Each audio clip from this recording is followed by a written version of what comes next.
Evening, everyone. Hi, Jim. Welcome to, welcome to the Grafton Fall Town Meeting. My first order of business is to appoint David Robbins as Deputy Moderator. Visitors that are sitting out here or are to sit in the first three rows to my left. Visitors that are associated with boards or committees can sit with those boards or committees if they've cleared it with me prior to the start of the meeting. If you'd like to speak on an article, please come down to the microphones in the front of the auditorium. Please state your name and address each time you speak. There are no food and drink allowed in the auditorium. Shouting or outbursts, other than Mr. Gallagher, who has already done it once, shouting or outbursts will not be tolerated at any time, Mr. Gallagher. So, did everybody get clickers? Okay. So we're going to start off. What you do on the clickers is you press, when I ask for the vote, you press 1 for yes and 2 for no. And right now, I want everyone to, and you don't have to point them at me because they're not a laser. I've seen people go. So we'll test the voting system right now. If everybody could press 1, please.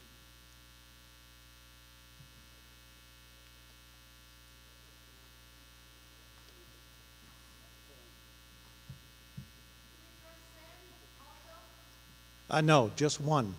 No. Send on your phone.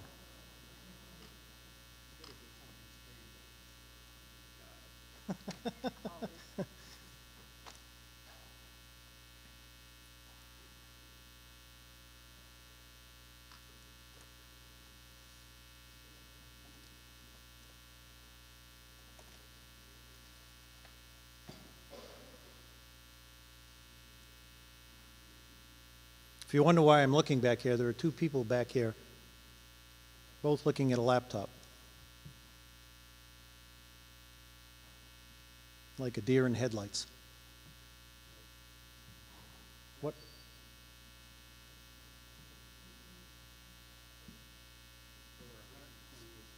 Yeah, I know, but nothing's on my side.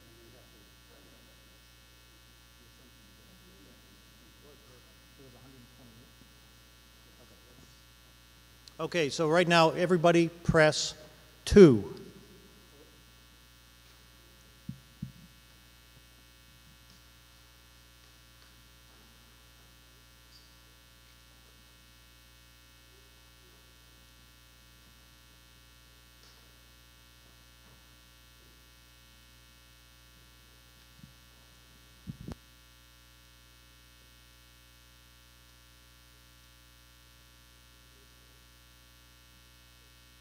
Okay, let's try it one more time. Everyone press. Oh, hang on. Okay.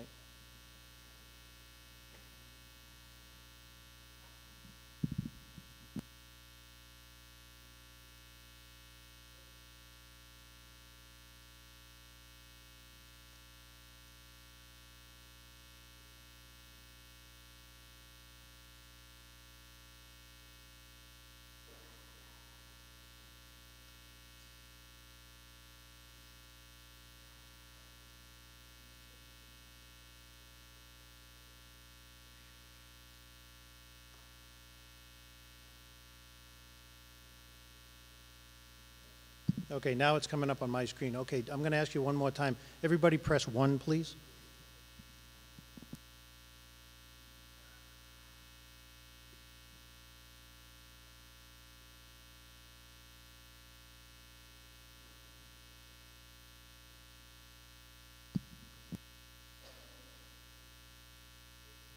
Everybody press 2, please.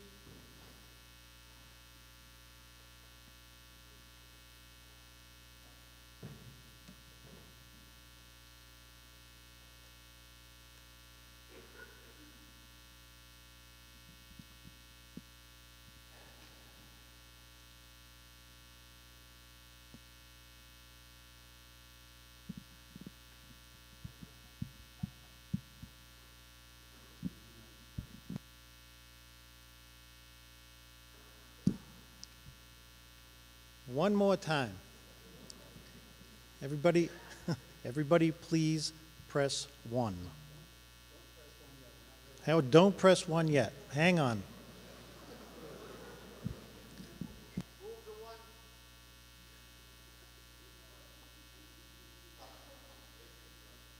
I know, I'm about 2 minutes away from just calling the votes here, so.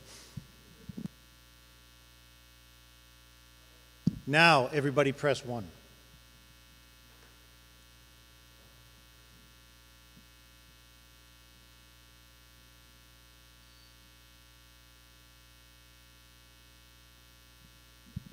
Okay, voting's closed.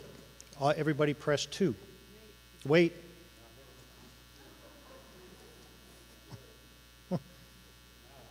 Now everybody press 2.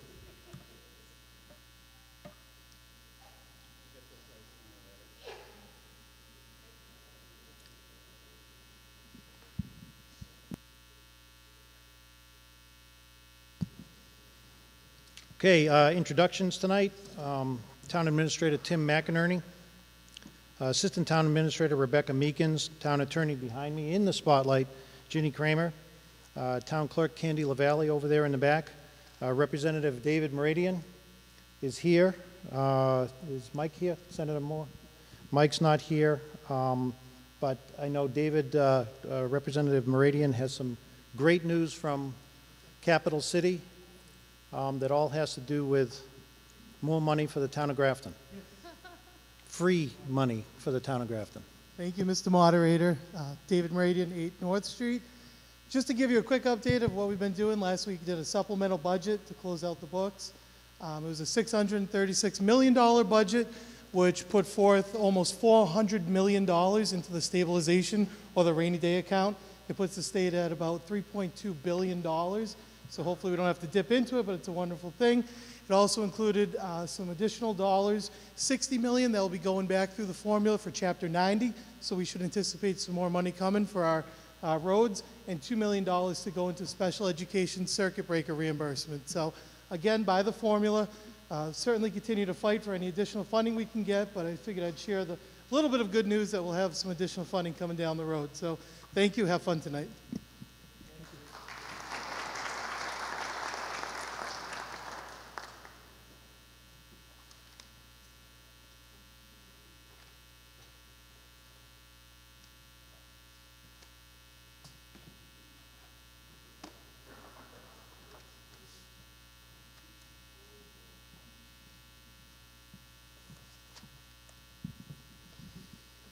I'd like to ask our town clerk to come read the return of the warrant.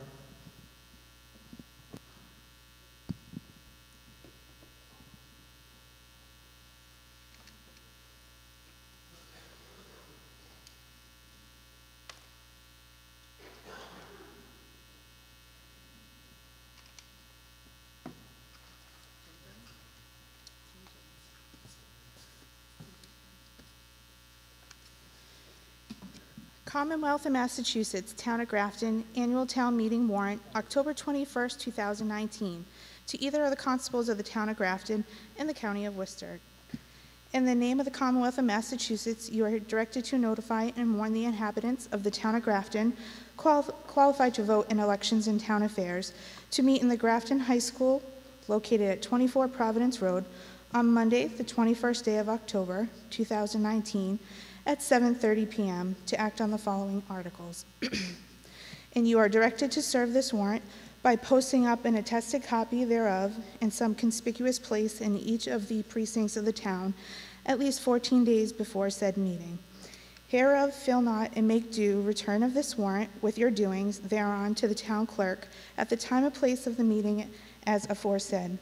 Given under our hands the 17th day of September in the year of our Lord 2019. Board of Selectmen, Edward Prisby, Chairman, Jennifer Thomas, Vice Chairman, Peter Carlson, Clerk, Doreen DeFazio. I have complied with the requirements of the above warrant and with the Town of Grafton bylaws by posting an attested copy of the warrant in some conspicuous places in each of the precincts of the town on the above date. Susan M. Fiacco, Constable of Grafton. Thank you.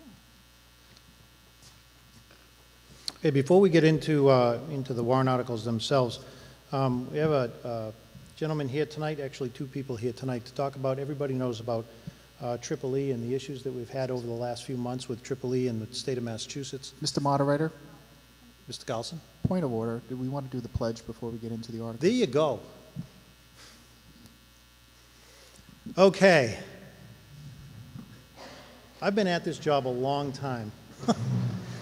Let's join with the Chairman of the Board of Selectmen in the Pledge of Allegiance. I pledge allegiance to the flag of the United States of America and to the republic for which it stands, one nation, under God, indivisible, with liberty and justice for all. Thanks, Peter. You're welcome. So everybody is aware of Triple E and the issues, the sickness, and the actual unfortunate deaths of people in Massachusetts for Triple E. And tonight we have with us Cal Grady, who contracted Triple E when he was 5 years old. He's now 20. And I'd like to ask Cal to come up and say a few words and give us his thoughts.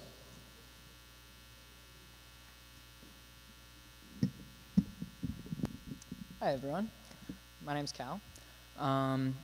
When I was about 6 years old, back in 2005, it's like such a long time ago now, it was that summer that I was at camp, you know, just your average day camp, spending the time out on, you know, boats, camping, on the lake, and I managed to get a mosquito bite. Just one bite, you know, nothing too serious, didn't really think much about it, until all of a sudden I had this side-splitting headache. I couldn't talk right. I just didn't feel good all around. And that's pretty much the last thing that I remember about summer 2005. I ended up going to the doctor and going to Framingham Union Hospital, and then was transferred over to Children's Hospital, where I ended up losing all mobility on my right side, the ability to function, my speech, every daily aspect that you do. And they found that it was all tied back to this one mosquito bite that I had gotten, causing me to get viral encephalitis, which is a swelling of the brain. That basically just caused me to be in Children's for a month while they figured out what exactly it was. And after that, I was in Franciscan's rehab for another month, learning how to do everything that I had lost over again. Because I was so young at the age, luckily I was able to, with brain plasticity, you know, learn everything over again and be able to, you know, go back to a normal lifestyle. But, you know, at the age of 5, you know, I was going into first grade the next year, and it really did give me some setbacks later on. I had to do speech therapy in schools. I had to do motor skills therapy in schools, and I had to have an IEP for the rest of my time at, you know, Natick Public Schools. And it really has, you know, changed my perspective on any time I go out, whether it's wintertime or summertime, fall. I'm always putting on bug spray. Even though, you know, where I'm from, Natick has done the spraying, I still am super cautious and won't go near, you know, pools of water or anything. I'm turning them upside down so that they're not breeding, because it's a scary thought for anyone to be put back in that place that I was in, and that, you know, adults may not recover as fast. So it's definitely something that is worrisome. But thank you. And I hope I've opened your eyes a little bit about it. Thank you.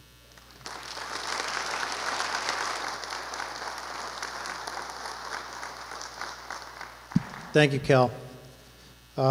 Just one other speaker, and Tim DeChamps from CMMCP, to say a few words. Again, this is on Triple E. Thank you, Mr. Moderator. My name is Tim DeChamps. I'm the Executive Director at the Central Mass Mosquito Control Project. Next slide, please.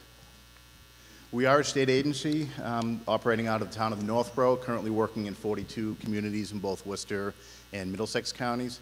We are overseen by the State Reclamation and Mosquito Control Board, who appoints a 5-member board of commission that meets monthly at our office the second Wednesday of each month.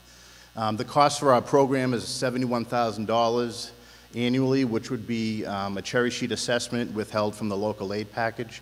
I do understand that's a sizable amount of money. My recommendation oftentimes has been to try to work with your legislative leaders, the Senate and the House, to try to recover some of that local aid assessment when possible. Next slide, please. Very briefly, we do offer 8 services in all of our member communities: mosquito surveillance and disease monitoring. We put specialized mosquito traps in all of our communities, and on a rotational basis each week we do sampling, identifications, and then species of concern for disease transmission are sent into Boston to be tested for those diseases. We have a public educational program where we have staff going to schools, exhibiting at health fairs, and doing a lot of presentations to educate people about mosquito biology. There's a ditch maintenance program which is intended to reduce the source of mosquito larval habitat. We have a wetland scientist on staff who's a former conservation agent. She determines the extent of these projects. We're trying to restore historic flow to areas to reduce stagnant water. Larval control is when technicians can identify mosquito larvae in area wetlands, and at that time they'll do applications of a very specific bacteria to control the mosquito emergence from those areas. Source reduction means reducing the source of mosquito habitat. For us, that also means recycling tires. We have a very popular program where we do curbside pickup. We coordinate with local communities on hazardous waste cleanups, and this year we did record our 30,000th tire that was recycled. We have a beaver mitigation program which is becoming very popular. We do understand that beaver is an important part of the environment. However, we're trying to find that balance between the needs of the beaver and the needs of ourselves, if you will, which most of the time consists of installing water level control devices. Adult control is what most people are familiar with for our program. That would be spraying for mosquitoes, which is done on a request-only basis. And then research and efficacy is our checks and balances, where we test our products to make sure they're operating as intended, and checking out new areas that we're learning about in our local journals. You can see the first 6 parts of the program are considered proactive. They're all done before the mosquitoes hatch and fly into the environment. The 7th, a lot of people would consider to be a reactive response. Mosquitoes have already hatched, we're going out spraying. However, I do consider adult control to be a proactive process as well, because if we can get the mosquito either before it becomes infected or before it passes a virus onto a person or a horse, that would be a proactive approach as well. Next slide, please. So in the past, I've done these presentations. A lot of people have concerns about the spray program, especially on the honeybee populations. We are also concerned about honeybees. We do understand they're a very important part of our environment. All spraying is done after sunset when honeybees are in their hives. Beekeepers can register the location with us and opt out of spraying. We have GPS in our trucks, Windows tablets, so we have a very good idea where the trucks are, where they are not, along with these areas that are to be excluded. And again, done after sunset when bees are in their hives. Since this program has been in operation, we have not been notified of any impacts from honeybee populations. And I did put a notation at the bottom. There was a study done out of Louisiana which actually showed that truck-mounted spraying, which is what we do, does not impact managed bees. Next slide, please. Residents can register their location, whether you're a beekeeper or not. For any reason, you can register your location and opt out of spraying. The exclusion process is fairly easy. It's now done online. Can be done any time of year. If it is done online, comes to our office within minutes, and you're registered generally within a day's time. We have a notification system in place. We publish all our locations to be sprayed on our website after 3:30, and it's also on a phone system with an answering service, so residents can learn where we're going to be doing applications that night. We do use consumer-based pesticides. These are not restricted products. They're not products that persist in the environment. They're very low risk, and we use very low use rates. Currently, we're using a pesticide called etofenprox, which is classified by the EPA as a reduced risk pesticide, and it's only a 4% solution that's dispensed at 4.5 ounces a minute from the back of the truck. And most of these products we use, etofenprox, for example, is available in pet products, generally at a 50 to 60% rate for flea and tick control. Next slide. Then finally, we do understand that there's environmental risk with doing applications of pesticides in the environment. We also observe buffer zones around any sensitive areas.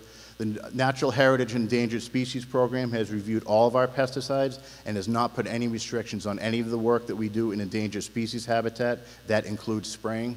And then we do operate under a federal National Pollution Discharge Elimination Service permit, which requires if for any reason there's an observable negative action in a wetland, then a report would go into the federal government, an investigation would be initiated, and for the past 7 years we've been under this permit, there have been no investigations initiated as part of our program. Thank you.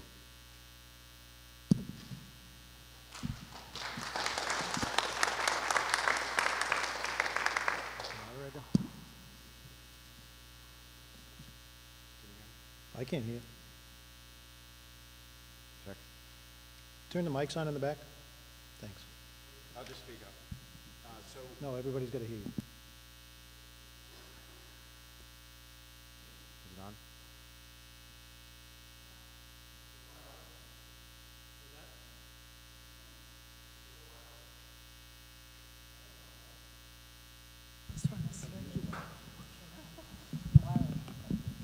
There we go. One of the line items in Article 1 is related to the mosquito control program, and we're discussing that program in Article 25. I recommend that we move the discussion of Article 1 until after Article 25. Thank you. I'll accept that. So Article 1 will be read after Article 25. Article 2. Mr. Moderator. Ms. Can you Thomas. hear me? All right. I move the town vote to raise and appropriate $493 to pay bills incurred in a prior fiscal year as follows. DPW Verizon, $289. DPW Gatehouse Media, $204. Second. Motion made and seconded. Is there any discussion on the motion? Hearing none, this requires a 9/10 vote. All those in favor, press 1.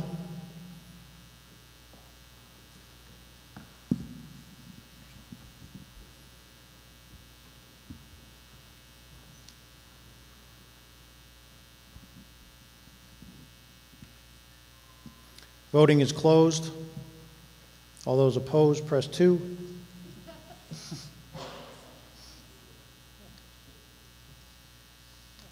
What?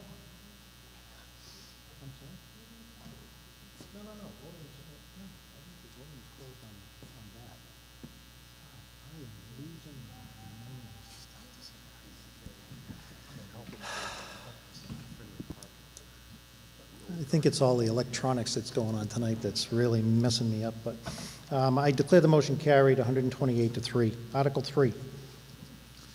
Mr. Moderator. Mr. Carlson. Move the town vote to raise and appropriate $25,000 to fund the fire department retirement account. Motion made and seconded. Is there any discussion on the motion? Hearing none, all those in favor, press 1.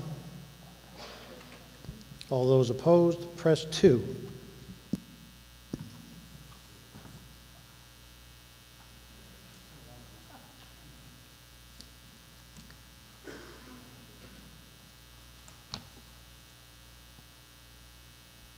Voting is closed.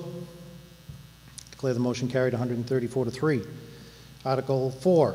Mr. Moderator, Mr. Fazio. I move that the town vote to pass over this article. Motion made and seconded to pass over Article 4 with no further discussion. All those in favor, press 1. All those opposed, press 2.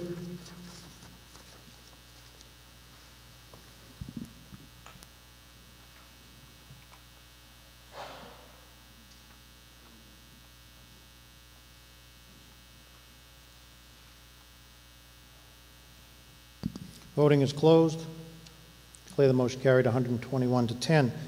Article 5. Mr. Moderator, Mr. Prisby. I move that the town vote to appropriate $45,000 from the CPC Historical Reserve account for the purpose of creating interior plans, drawings, and architectural specifications for the interior restoration of the Cisco homestead located on the Nipmuc Reservation, 80 Brigham Hill Road, Grafton, Mass., with funds to be expended by June 30th, 2021. Second. Motion made and seconded. Is there any discussion on the motion? Yes, sir.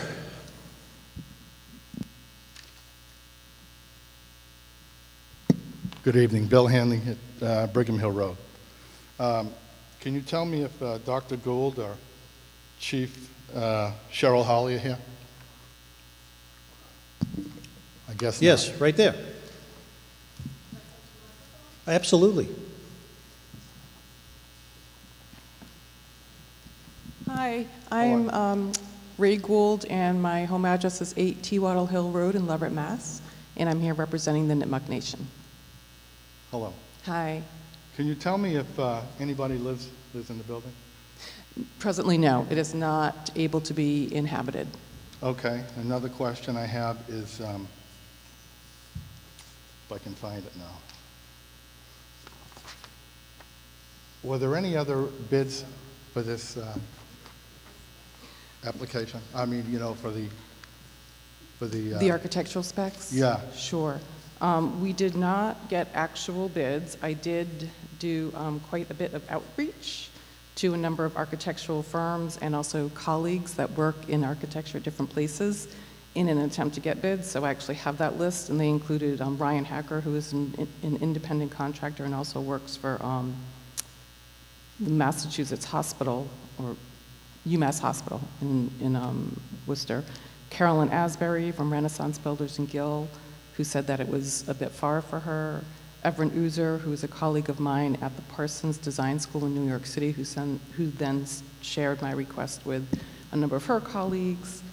John Goff, who was very interested. He does historic preservation, but he was retiring.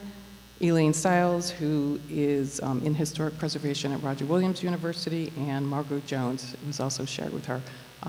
One of the issues being that this is such a unique project and requires people who have a depth of experience in historic preservation. So I did outreach and got one bid, so. Okay. Well, the reason why I'm asking this is I read the application, and I'm not sure how many people here have read that, but I see you've got a lot of funding. 2007, 2009, 2010, 2012, 2013, and the last one was the last meeting of May of 2016. Yes. So you've got over 100,000 already. Probably more, I don't know, I'm just saying that because I can see some of the figures here. Right. And now you want another 45, and then that's going to lead to maybe over 200,000? And we will need an additional $200,000 to complete the restoration as well. I'm not saying from CPA, but overall we estimate that it will be around $200,000 to restore the interior so that we can have it open to the public again as a museum. So yes, it's a very, very expensive project because it would have been actually cheaper to demolish it and rebuild a new structure. But because we're trying to restore this historic structure, it is a very expensive project, yes.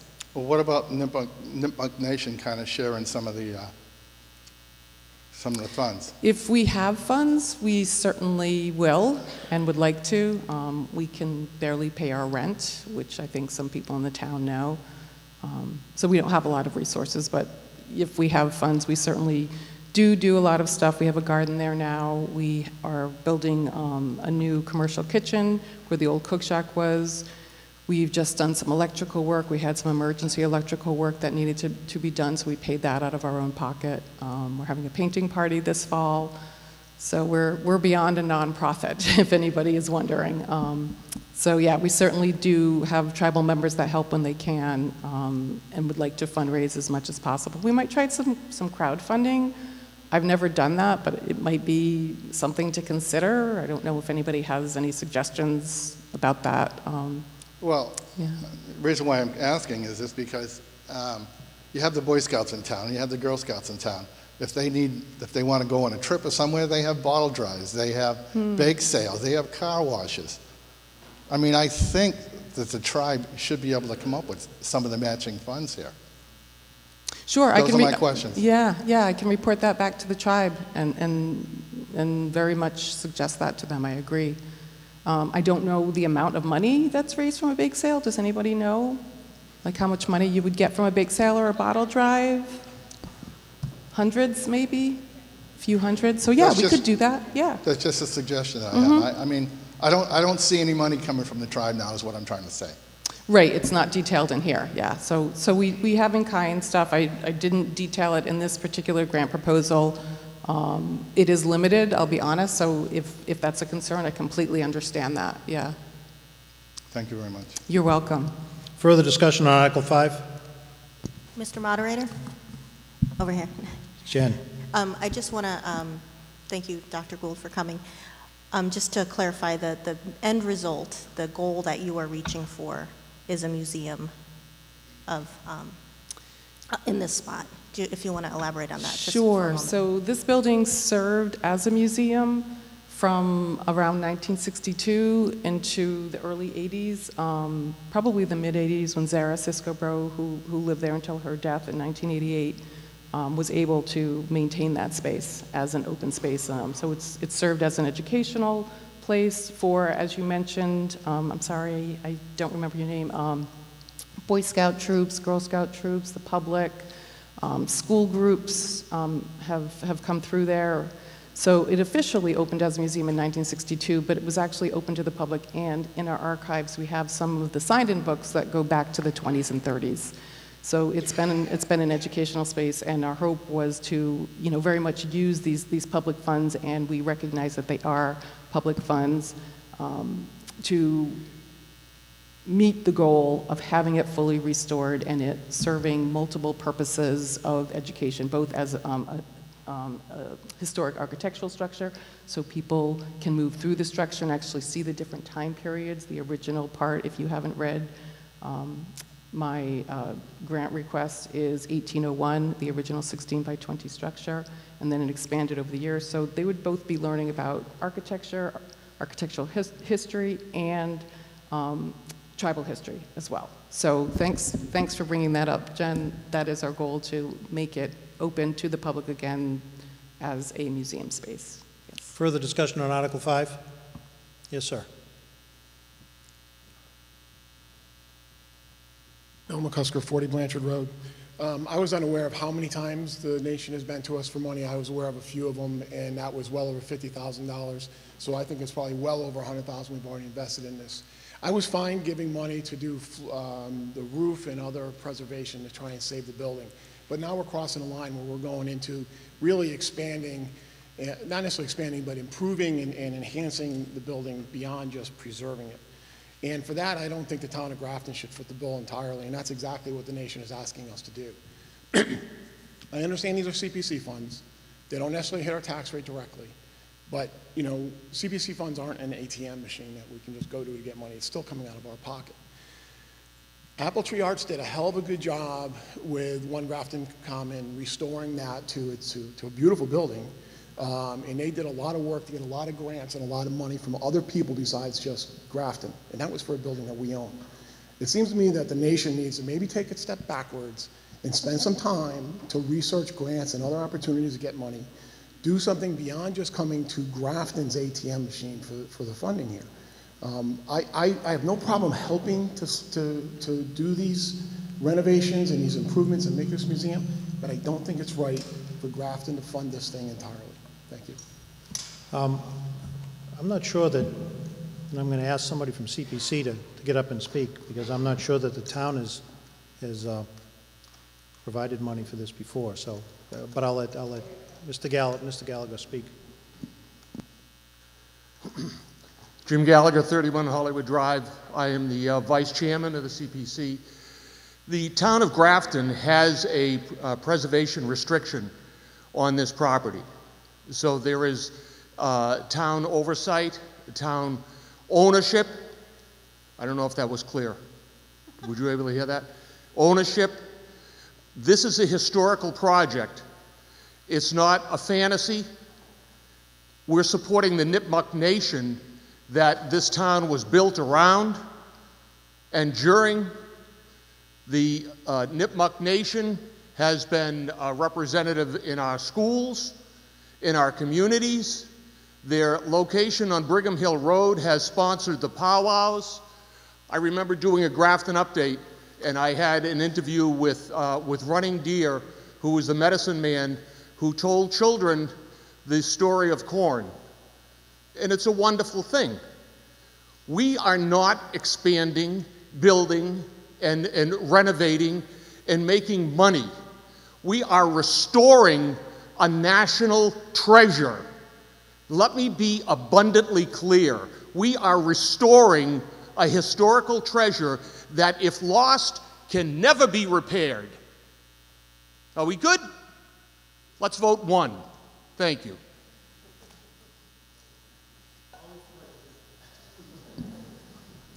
Further discussion on Article 5? Yes, sir.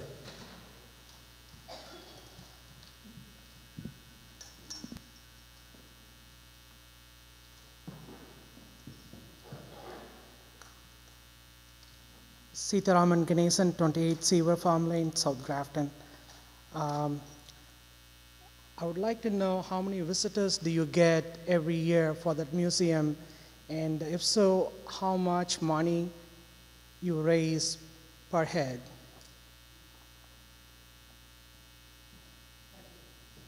Hi, this is Ray Gould again, 8T Wattle Hill Road, Leverett, Mass. Thank you for that question. The building has not been open to the public for about at least 15 years. So we don't have any visitors right now. We have some groups, educational groups mainly, mostly college and some adult and NEH program that come to the reservation for visits, but the building is not accessible. So we don't have any type of a pay program. And if I may, I also have information about our grants quickly. In 2007, we got $30,000 from the Fuller Foundation for a historic structures report. We have also received a large chunk of money, over $33,000 from Massachusetts Historical Commission, which was a part of a match with our 2012 funding. So that was MPPF funding to match the CPA funding that we requested for the large part of the exterior restoration that we've done. And we also received a Preservation Massachusetts Award, which we used in 2011 to hire professionals who worked with me to get this listed on the National Register. It's been on the National Register since 2011. Thank you. Further discussion on Article 5? Yes, sir.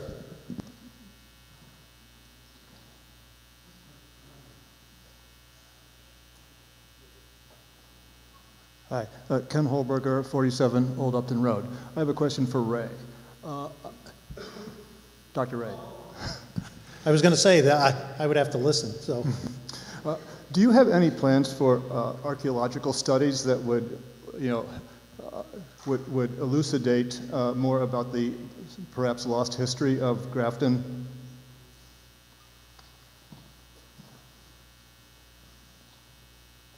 Ray Gould, 8T Wattle Hill Road, Leverett, Mass. Thank you for that question. In my dissertation research for my PhD, I did some archaeological work there, a limited amount on the front half of that parcel. So the front half, the whole reservation is around 3.5 acres, so in the front 1.5 acres.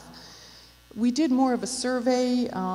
At this point, we are not planning any archaeological work. We could possibly do it as part of a field school, but we're trying to really focus all of our energy and my time and expertise in the restoration of the homestead. So we're spread super thin. We're doing language. We have a garden there, as I mentioned. We're redoing the cook shack. I'm on the group that does the powwow every year. So we're spread pretty thin. So it's a possibility that we could do archaeological work in the future. That could be an opportunity to engage local school groups, and the public as well, as Steve Mrzowski has done at Hassanemisett Woods. So we would be open to that idea. But it's, again, right now it's the focus is on this homestead, which is a threatened resource. Again, there are animals living in there right now. So, but that's a very good question. Thank you. Further discussion on Article 5? Yes, sir.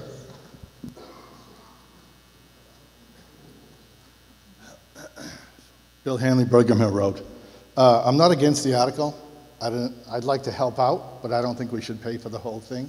So I have an amendment here. I'd like to amend this article. You got to read it. Article 5, Cisco Homestead. To see if the town will vote to appropriate the sum of $27,500 for the historic reserve account for the purpose of creating interior plans, drawings, architectural specifications for the interior restoration of the Cisco homestead located on Nipmuc Reservation, 80 Brigham Hill Road, Grafton, which such funds to be expended by June 30, 2021, and take any other action relative thereto. Point of order.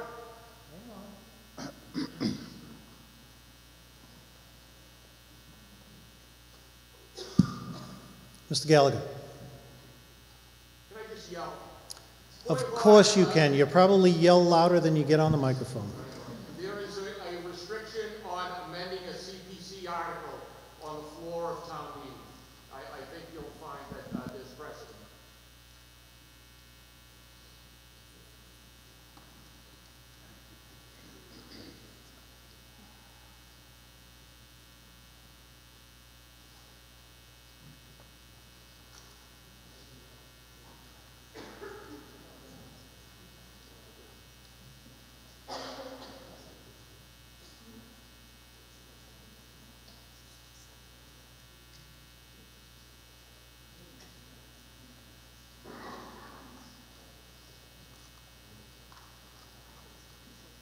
Okay, Mr. Hanley, I'm going to rule this out of order because the only ones that can amend the motion is CPC. Okay? So the motion before you is Article 5. Is there further discussion on Article 5? Hearing none, all those in favor, press 1. All those opposed, press 2.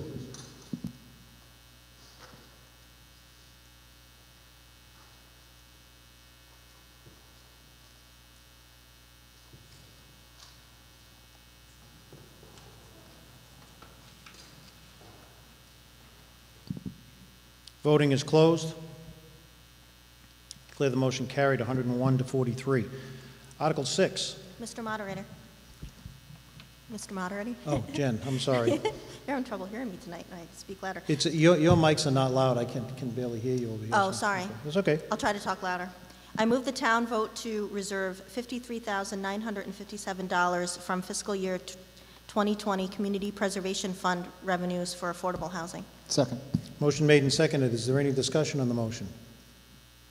Hearing none, all those in favor, press 1. All those opposed, press 2. Mr. Moderator, Mr. Carlson? I thought you were done voting. I'm sorry. No, not I yet. don't have discussion. No, not, see? Moving on.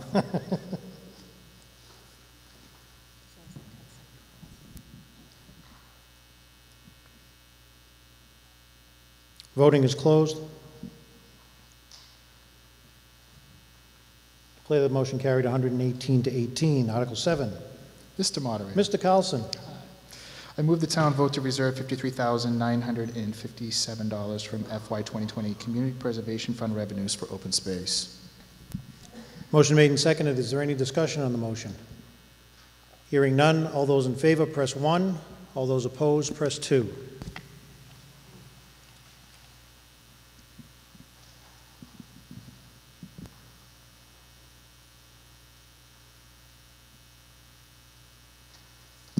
Voting is closed. Declare the motion carried, 124 to 11. Article 8. Mr. Moderator, Mrs. DeFazio.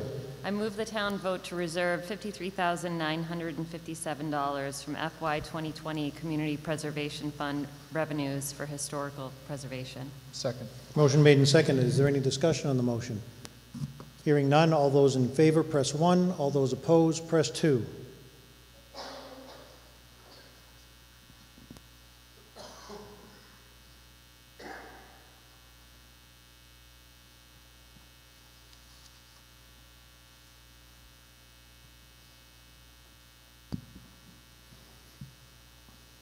Voting is closed. Declare the motion carried, 117 to 16. Article 9. Mr. Moderator, Mr. Prisby.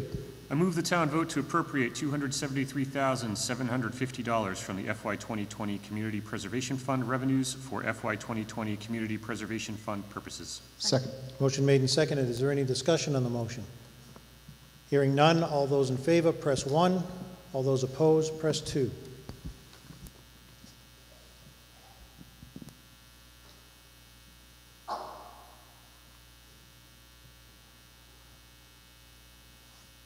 Voting is closed. Declare the motion carried 116 to 18. Article 10. Mr. Moderator, Ms. Thomas. I move the town vote to appropriate $4,000 from the Open Space Reserve Account for the purpose of creating baseline reports for conservation restrictions held by the Grafton Land Trust on the Great Meadows Gateway parcel and the Robinson Chapter 61B withdrawal purchase recently added to the Silver Lake Conservation Area, with funds to be expended by June 30th, 2021. Second.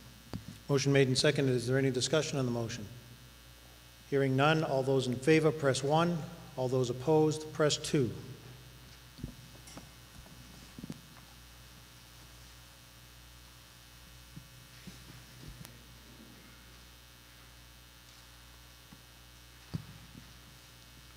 Voting is closed. Declare the motion carried 124 to 11. Article 11. Mr. Moderator. Mr. Carlson. I move the town vote to appropriate $4,000 from Open Space Reserve Account for the purpose of creating baseline reports for conservation restriction held by the Grafton Land Trust on the Weber and Mazza Farm parcels, with funds to be expended by June 30th, 2021. Second. Motion made and seconded. Is there any discussion on the motion? Hearing none, all those in favor, press 1. All those opposed, press 2.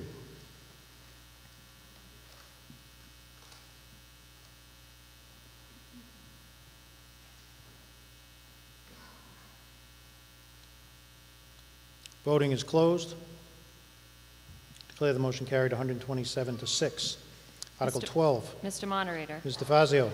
I move that the town vote to appropriate $1 million to pay the cost of completing the Department of Public Works Facilities Project, which was originally authorized by vote under Article 11 of the warrant at annual town meeting held on May 8th, 2017, and that to meet this appropriation, the treasurer, with the approval of the selectmen, is authorized to borrow said amount under the pursuant of Mass General Law, Chapter 44, Section 7-1, or pursuant of any other enabling authority, and to issue bonds or notes of the town therefore. Any premium received upon the sale of any bonds or notes approved by this vote, less any such premium applied to the payment of the costs of issuance of such bonds or notes, may be applied to the payment of the costs approved by this vote in accordance with Mass General Law, Chapter 44, Section 20, therefore reducing the amount authorized to be borrowed to pay such costs by a like amount. Second. Motion made and seconded. Discussion on the motion.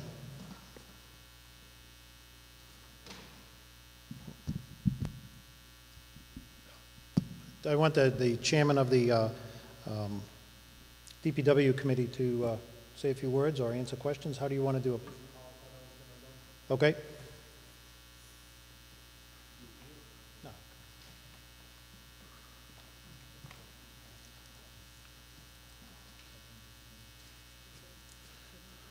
Good evening.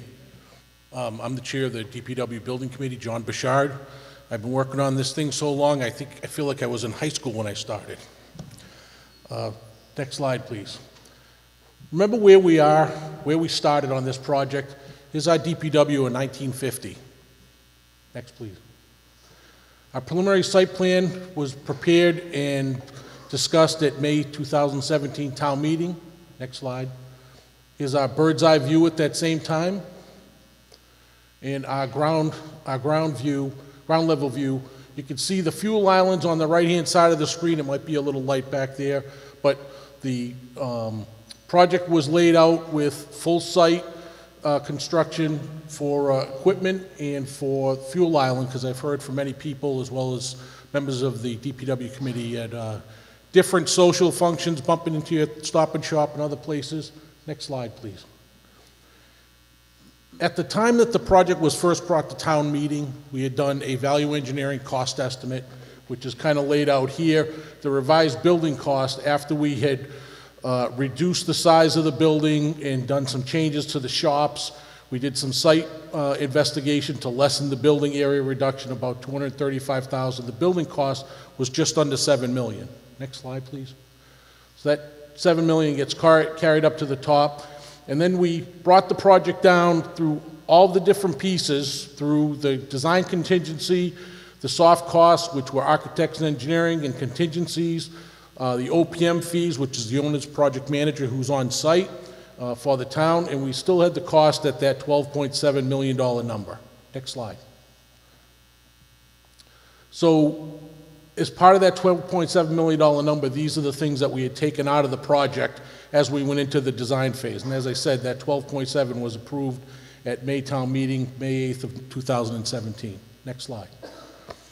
Since that time, through the summer of 2017, we did an update on the needs assessment of the project. We did an existing condition survey in the fall of 17. We did subsurface testing. Does anyone think we would dig a hole in Grafton with not encounter rock? We didn't think so either, so we did a boring program. Schematic design was done in the spring of 18. We had local permitting through the spring and summer, design development drawings, and then we were looking at completing the project for bidding in the summer and fall of 18. Next slide, please. The schematic design, as we were in the spring of 18, we started to see some construction costs increasing. The usual, steel, concrete, and other material costs were starting to go up.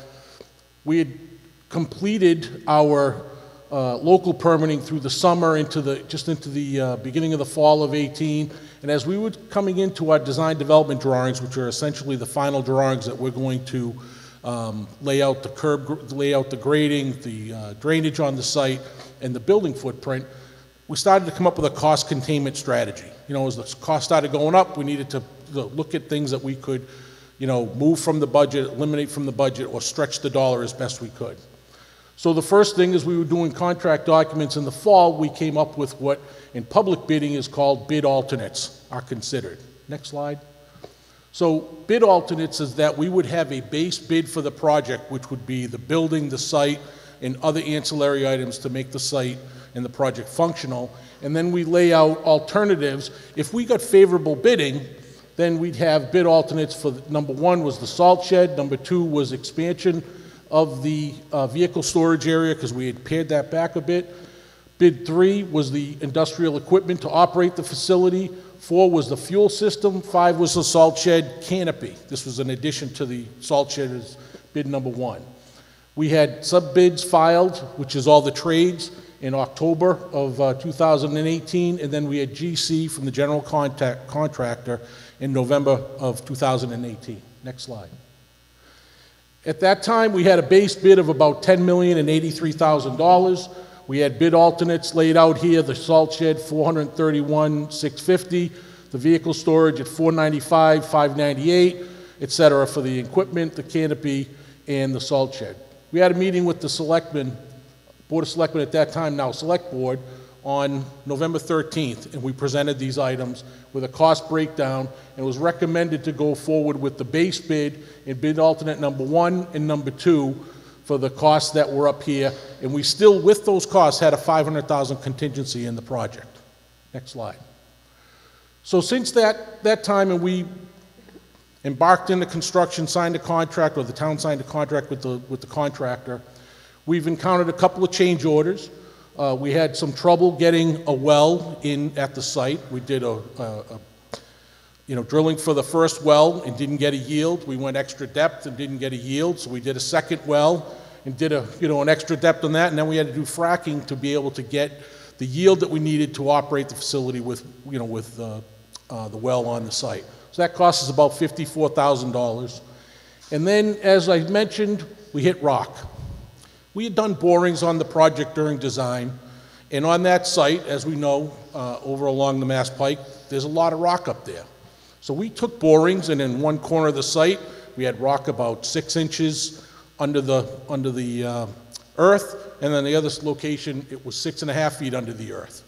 So we the designer interpreted as best they could, or interpolated the rock profile, and we tried to move the site around and knew we were going to encounter some rock and came up with a quantity. But what happened is, and I'm sure everyone, you dig a hole in Grafton, you're going to hit a piece of rock. But what happened is that the area that was only 6 inches below the earth seemed to hit, the section that was 6.5 feet below, that there was a little knob underneath. And that knob was right in the middle of where the building footprint needed to come out. So we had to put that forward. There was no other option. So that was a cost of about $400,000. Those costs were covered by our contingency funds. So we're here tonight to talk about an additional $1 million, which is laid out with paving of the site. We had allocated Chapter 90 funds, which is allowed for paving, and was denied by MassDOT. We've still appealed that, but we still need that money to do the project. Industrial equipment was the equipment inside the building that we had, identified as a potential cost savings. The funding to remove and install the gas pumps, that's a new one. Town administrator came to us. We designed the project such that the gas pumps for vehicles that use gas, of which DPW is the lowest user of gas in the town for town vehicles. But we were approached by the town administrator and said, hey, we got something from DEP. Our gas tank at the police station has a useful life of 2020. It needs to come out, or we're going to have to upgrade, have to replace it. Well, it didn't make sense to replace it at the police station, obviously. We had designed an accommodation to install the gas at the DPW site, but it wasn't in the original budget, because when we started this project, remember I talked about high school, which is about 40 years ago, and I feel like I started this? When we first looked at it, literally 2002, 2001 town meeting, the master plan, it was, we're going to need gas up here at some point, but we got plenty of time. We had a 25-year tank plus, so it wasn't something, so we said we put accommodations in to move the fuel system up to the DPW, but it wasn't a priority. And now you fast forward, geez, it took us 17 plus years to get this thing approved at town meeting, and we go to construction, and lo and behold, DEP says, hey, this gas tank that you have in, that gas underground that you have there, can't have it underground anymore, it needs to be above ground, it needs to be replaced. So we're saying it's most prudent to replace that gas tank now. As I said, we do have accommodations in the site for it, we just didn't fund a new gas tank because 90%, 95% of the fuel system that DPW uses is diesel. And then to round out the $1 million, we have an additional $110,000 in contingencies. We reached out through our bonding company and through the state to make sure that $1 million could be added to the project, and based on prior town meeting approval and vote. So I think there might be one last slide. Here's just a couple of slides on what we have. We have a building that's about 20, I shouldn't say 20, I was going to say about 3/4 of the way done. We have to put on a couple of more walls in the roof. Last slide. The salt shed is in place and ready to have its first shipment, which will be sometime this winter. So it's really not something that we can say we just can't do it right now. We're going to have a non-functioning $12.7+ million project sitting up on Old Westboro Road if we don't finish this. So I appeal to you for your good sense. I think we've done projects in this town, not only myself, but the town has done a lot of building projects from schools to police and fire stations, et cetera, and we've never hit, a contingency of, $500,000 or nearly $500,000 like this. I feel that we did our due diligence with the design and with the boring program that we did, just that we had a knob of rock that just was in the wrong spot. We're kind of tied in with that location adjacent to the turnpike. We have solar panels, on the backside of the site, and we have wetlands and a stream on that backside as it cuts into Estabrook. So we don't have a lot of options, couldn't move it around. We were going to hit it, we were going to pay for it. We just wish we knew about it ahead of time. Thank you.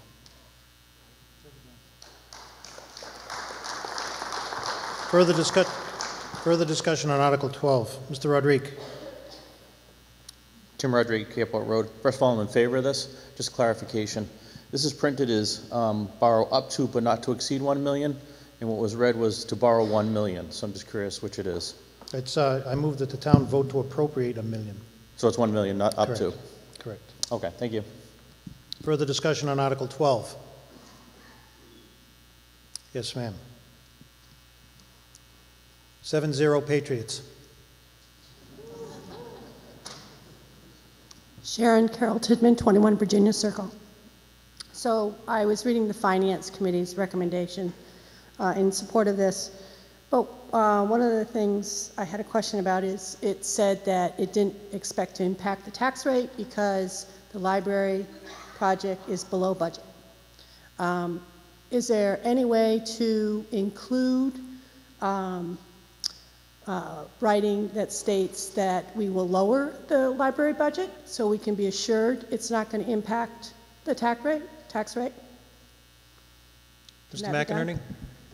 There is no way to change this motion, but I can tell you that if the project is valued at $12 million, we're not going to spend 13. And the board certainly won't do that.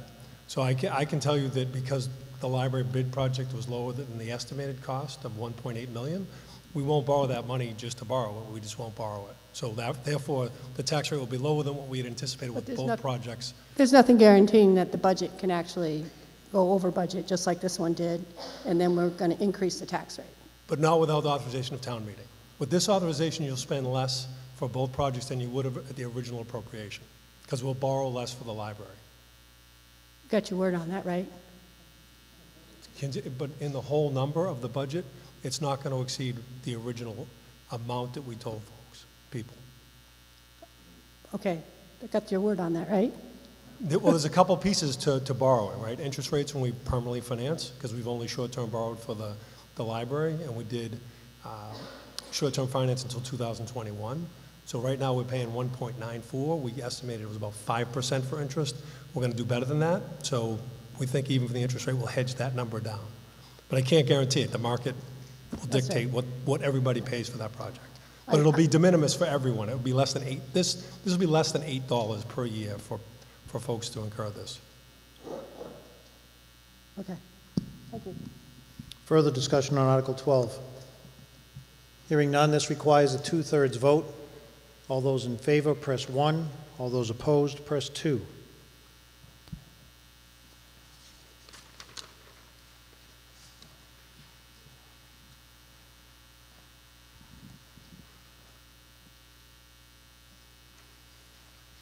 Voting is closed. Declare the motion carried by the required 2/3, 110 to 28. Article 13.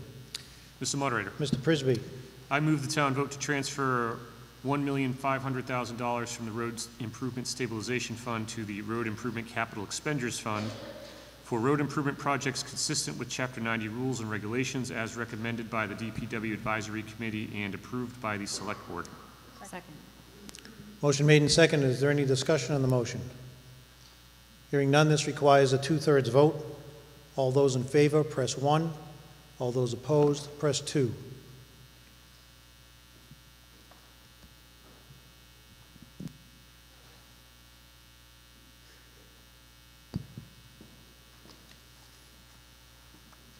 Voting is closed.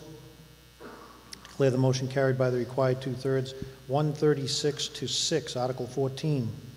Mr. Moderator. Ms. Thomas. I move the town vote to establish a long-range tree removal replacement account to be spent at the direction of the Select Board and to release from the overlay account $200,000 for the purposes of removing and replacing trees throughout the town. Second. Motion made and seconded. Is there any discussion on the motion? Hearing none, all those in favor, press 1. All those opposed, press 2.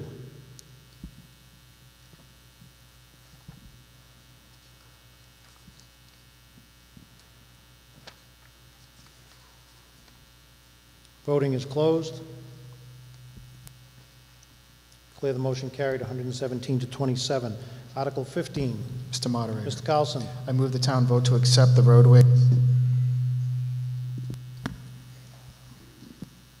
I move the town vote to accept the roadways and associated utilities and easements in the Dundee Acre subdivision known as DeRocher's Landing. Second. Motion made and seconded. Is there any discussion on the motion? Hearing none, all those in favor, press 1. All those opposed, press 2.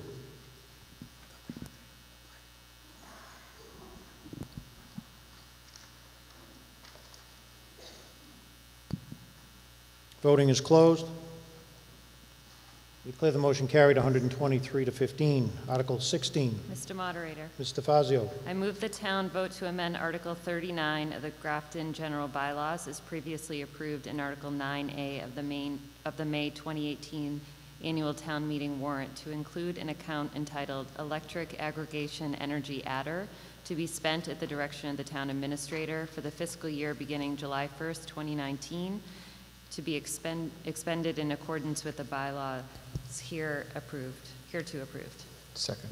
Motion made and seconded. Is there any discussion on the motion? Hearing none, all those in favor, press 1. All those opposed, press 2.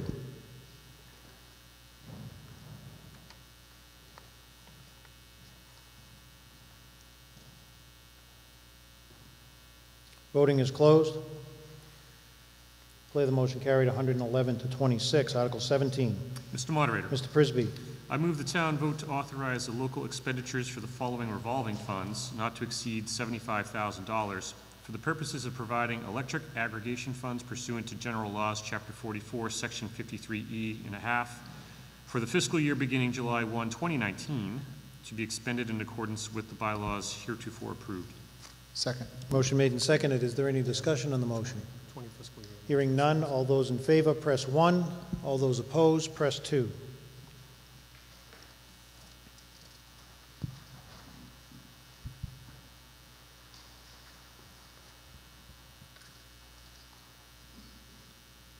Voting is closed. Declare the motion carried 109 to 24. Article 18. Mr. Moderator. Ms. Thomas. I move the town vote to authorize the select board to acquire by gift, purchase, or taking certain temporary and permanent easements to real property abutting Adams Road and in Lot 38 that are necessary for laying sewers or drains, that survey and legal descriptions of which are shown on the plan on file at the office of the town clerk and available on the town's website. Second. Motion made and seconded. Is there any discussion on the motion? Yes, Mr. Often. You want to come up here, Matt? Sure. Probably easy. The Finance Committee has reconsidered its position on this article as well as Article 19. We're now in favor of passage as written. Further discussion on Article 19. I'm sorry, on Article 18. Yep. Hearing none, all those in favor press 1. I'm sorry, this requires a 2/3 vote. All those in favor press 1. All those opposed press 2.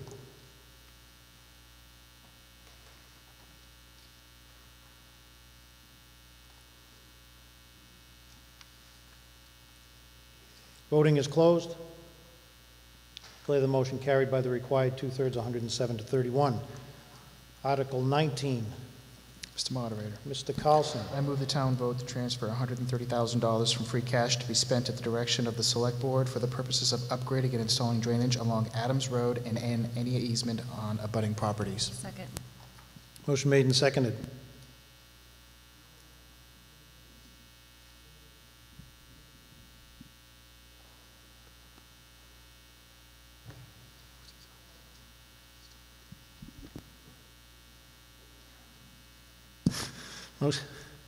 Motion made and seconded. Is there any discussion on the motion? Hearing none, this requires a 2/3 vote. All those in favor, press 1. All those opposed, press 2.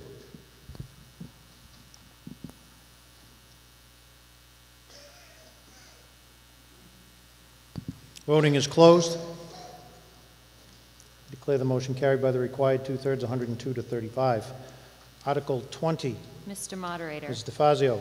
I move the town vote to amend the town charter pursuant to town meeting's vote on Article 35 of the May 13th, 2019 annual town meeting warrant by replacing the words Board of Selectmen, wherever those words appear, with the words Select Board, as shown on the revised copy of the town charter on file at the town clerk's office. Second. Motion made and seconded. Is there any discussion on the motion? Hearing none, this requires a 2/3 vote. All those in favor, press 1. All those opposed, press 2.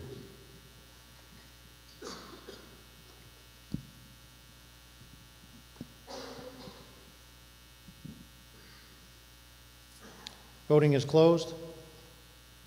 Declare the motion carried by the required 2/3, 105 to 36.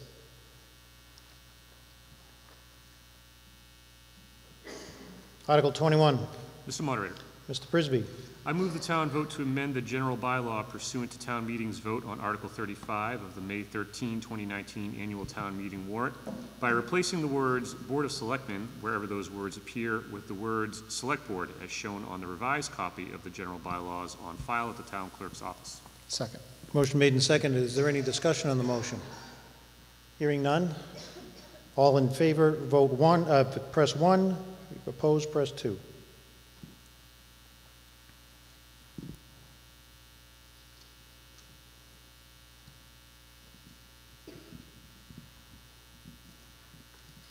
Voting is closed. Declare the motion carried 104 to 33. Article 22. Mr. Moderator, Ms. Thomas. I move the town vote to amend the zoning bylaw pursuant to town meeting's vote on Article 35 on the May 13th, 2019 annual town meeting warrant by replacing the words Board of Selectmen wherever those words appear with the word Select Board as shown on the revised copy of the zoning bylaws on file at the town clerk's office. Second. Motion made and seconded. Report of the planning board.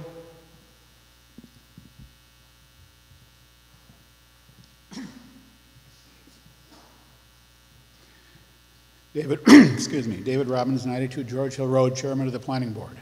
I have the Planning Board report for Article 22, amendments to the Grafton zoning bylaws. At its meeting on October 7, 2019, the Grafton Planning Board conducted a public hearing to consider the proposed amendments to the Grafton zoning bylaw, replacing Board of Selectmen wherever those words appear with the words Select Board.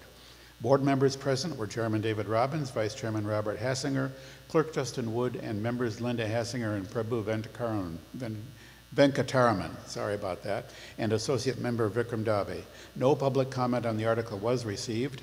At the public hearing, the town planner reviewed the article, stating that at the May 13th, 2019 annual town meeting, the town changed the title of the Board of Selectmen to Select Board.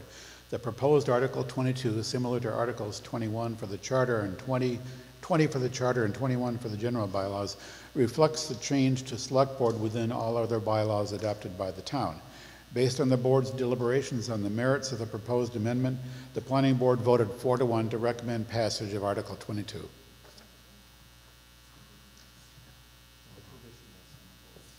It's a tradition. Further discussion on Article 22? Hearing none, although this requires a 2/3 vote. All those in favor, press 1. All those opposed, press 2.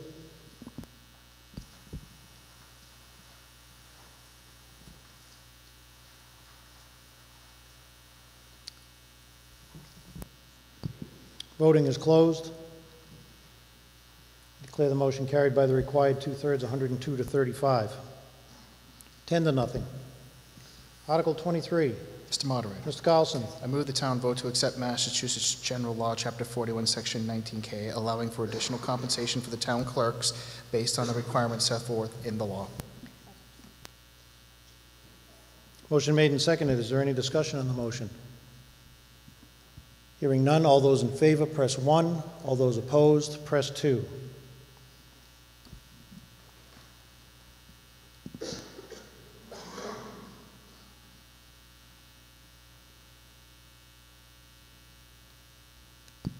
Voting is closed. Declare the motion carried, 113 to 25. Article 23. Mr. Moderator. I'm sorry, Article 24, Ms. 24, DeFazio. yeah. I move the town to vote to enact the town general bylaw capital improvement planning committee as set forth in the warrant and add it to the town's general bylaws. Second. Motion made and seconded. Is Colleen Roy going to make a... There you are.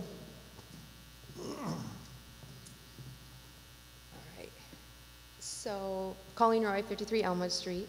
The purpose of this bylaw is to offer transparency to our capital planning process. Many well-run towns have a capital planning bylaw. Next slide, please. Voting yes is an opportunity to improve our current system of capital planning. This bylaw will allow more time for CIPC to work collaboratively with the town administrator to create a comprehensive 5-year capital plan. Having one localized source of information will ensure that the town is both effective and efficient in planning for our capital needs. This slide breaks down the annual process created in the bylaw, from reviewing capital submissions to monitoring prior expenditures and requests. It's an ongoing cycle year to year. Next slide, please. The bylaw will allow CIPC to work on long-term planning, research, create recommendations, and report those findings. The benefits of the bylaw will allow more time in the annual capital budgeting process and will improve long-term capital planning and allow transparency in our capital spending. Next slide, please. Here are a few questions people have had about the bylaw. Will this be taking away authority from the town administrator? No. CIPC is an advisory committee. This bylaw has been reviewed by town council and will be further reviewed by the Attorney General to guarantee no conflicts with our charter or bylaws. Will this process be adding a burden? No. By creating and monitoring capital planning throughout the year, we'll be adding value to our capital planning process.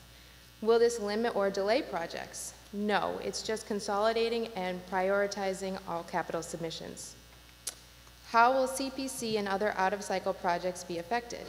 Projects that fall out of the annual budget process will be asked to report the projects so they can be included in the long-term capital plan.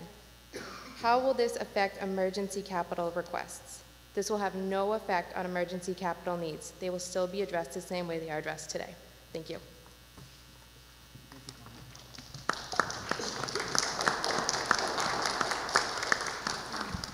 Further discussion on Article 24? Yes, Paul.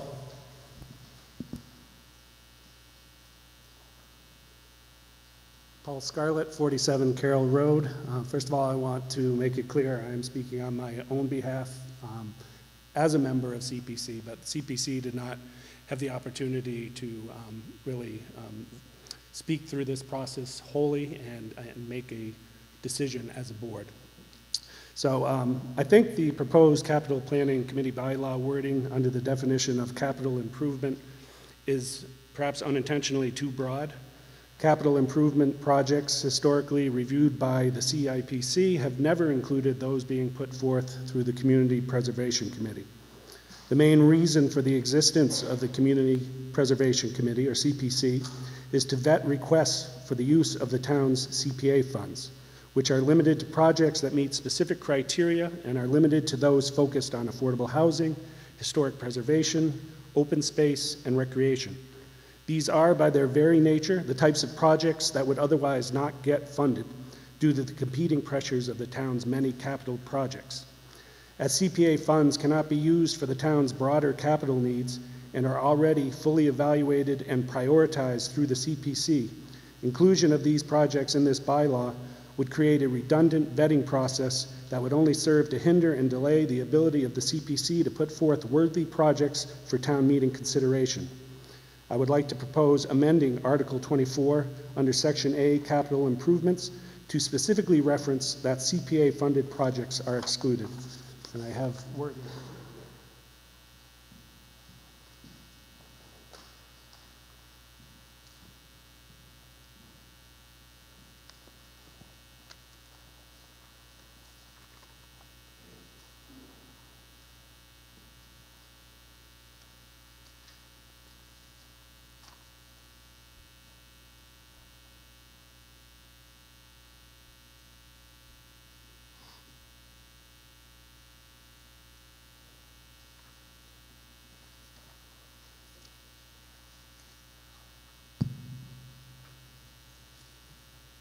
Paul, you're adding all of this? Just the red text. Just the red text.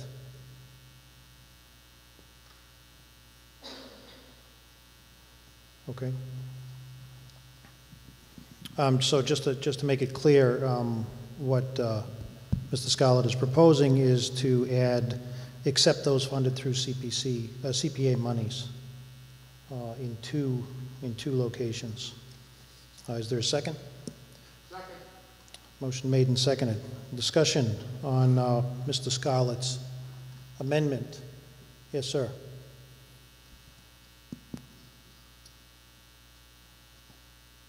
Jeremy Graves, 4 Whitney Street. I don't see anything in this proposed language that puts a throttle or any sort of gating on CPC or any other existing process. I read the intent as being they want to be able to see all of the capital investment that this town is doing in one place. To me, that lends to transparency, that lends to better control and better planning. There's nothing in here that interferes with CPC, is my understanding. Thank you. Further discussion on Mr. Scarlett's amendment? Mr. Moderator, can I Mr. McInerney. address that question? There's been a lot of talk about transparency, and I think it's important to mention in the budget book on tab 6, the 5-year capital plan is in there. It's completely exhausted. We use the state mandated forms from the DOR and the DLS. And, you know, if anybody took the time to read it, the only thing it's really missing is a hammer for funding. Every time we need money for a project, we seek out grants, as we'll get to Article 1, we'll see that. But we hedge quite a bit. We always go back and have to ask the taxpayers, just like we just did for DPW. We'll have to do it for a fire truck in 2024. Those things are not in the capital plan in terms of identifying those sources, but that really is the only source of funding those projects, is debt exclusion or raising property taxes. So those are the two options, but that list is exhaustive, I should say, and vetted through the current CIPC, which is a subset of the Board of Selectmen. And the charter's pretty clear under 6.7 about how the process goes. There's one particular piece that I know I talked to Matt at length about this before this came to the floor, but then running it through staff and talking to them about particular pieces, there's one section in it that deals with vehicles, leasing, purchasing, or transferring. We've had many rotations of police vehicles to administrative vehicles, so we cut down on mileage costs. We had a bus that we put to the school department that was used by COA. I don't know if someone can clarify, maybe Colleen or Matt can tell me, after having those discussions with staff, would we be somehow inhibited by that, or, you know, would there be a prohibition against doing that type of transfer?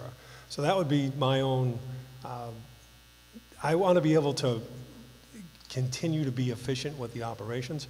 Everything that has to come and be funded has to come back to this body. So if we're not clear in tab 6 in terms of what those capital expenditure requests will be in the future, clearly we need to do a better job, but I encourage everyone to look at that first before we make a decision about another committee. Further discussion on Mr. Scarlett's? Mr. Moderator. Mr. Carlson. Thank you. To Mr. Scarlett's amendment to the main motion to exclude CPA funds, there's one thing I would like to clarify, that as being one of the original members on the existing planning committee that the select board set up about 8-9 years ago, there have been several projects that have come in front of CIPC on behalf of the library that was listed under other funding as utilizing CPC funds, but as the committee evaluated those things, we never really took a position on them one way or the other. They were just in the list in a report to show that there were other funding. And in addition to that, I myself, on behalf of the bylaw committee, spent a considerable amount of time with the Community Preservation Committee at a quote-unquote meeting, if you want to call it, or more of a discussion, where several of the members have brought up similar situations where Mr. Scarlett is bringing up now about how they are really autonomous, and that Mass General Law clearly states that they get to operate as a grant issuing authority as that other money category, and that it would not impact or interfere with the way this bylaw would operate.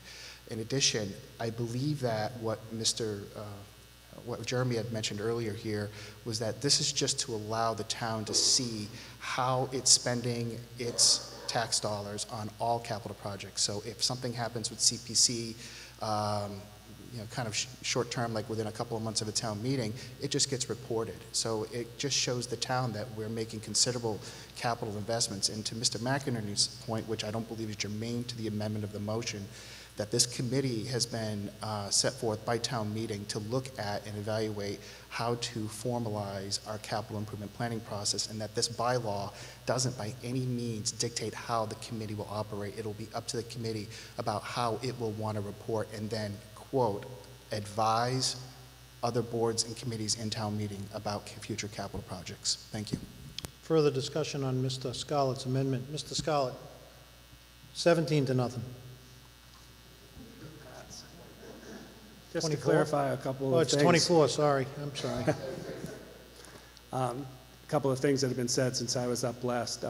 First of all, to answer Mr. Carlson, or to kind of refute what he just said, we actually had the executive director of the Coalition for Preservation visit us last month to do a presentation, and we had a chance to discuss with him this bylaw change.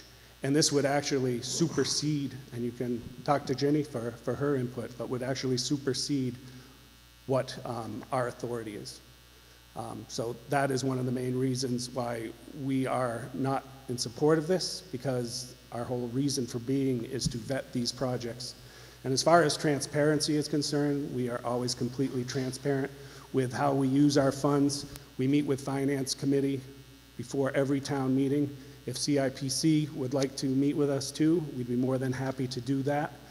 What we feel would happen with this verbiage that is being put forth is it doesn't actually say what it says up here, that projects falling outside the annual budget process would not be subject to the typical request process. None of that is in here. If we change this, we're just going by what they're saying it's going to be. It's not in the actual amendment, or excuse me, bylaw. Thank you. Further discussion? Yes, sir.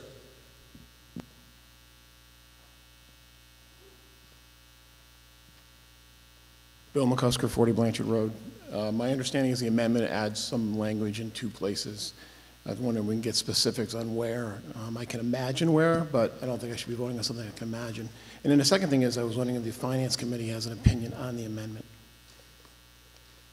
The amendment that Mr. Scarlett is put forth here, and I'll just read the lines. Any acquisition, lease, or transfer of land or building, and his amendment is to add, except those funded through CPA monies.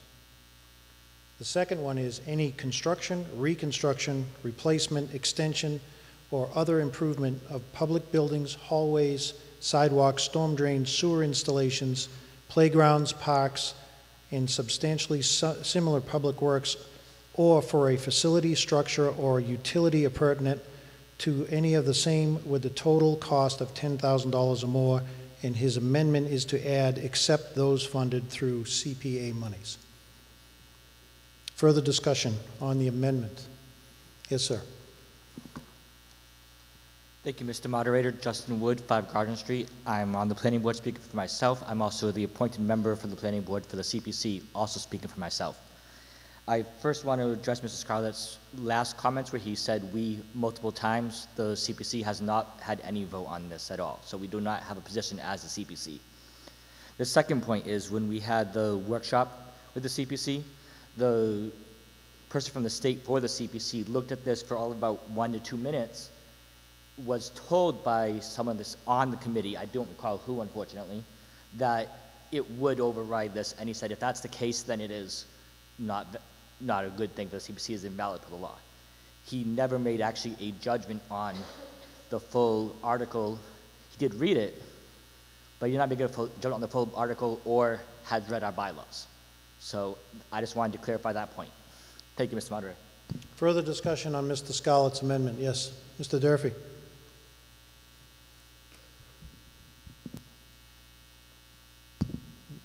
Mark, I have to say hi to your father. I haven't seen him, Mr. Durfee, I haven't seen you at a town meeting in a long time. Yeah.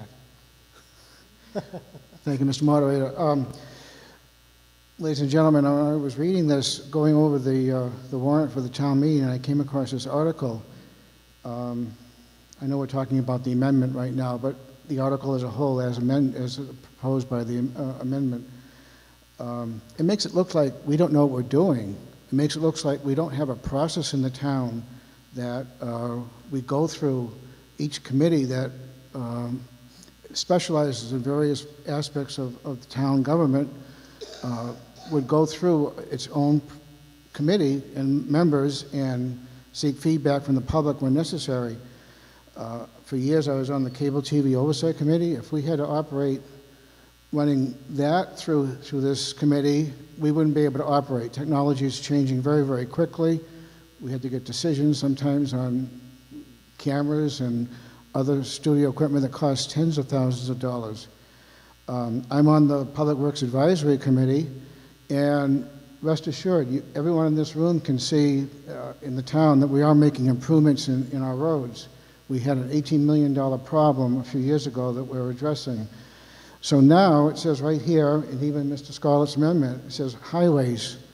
So we would have to go before this committee and get a proposed list of highways. We already do that. Our committee meets regularly, and believe me, we have very lively discussion about the roads. Right, Paul? So we're quite aware we're very, very close to the situation here to add another layer of government here. I have one other question. Mr. McInerney, don't we already have a CIP committee?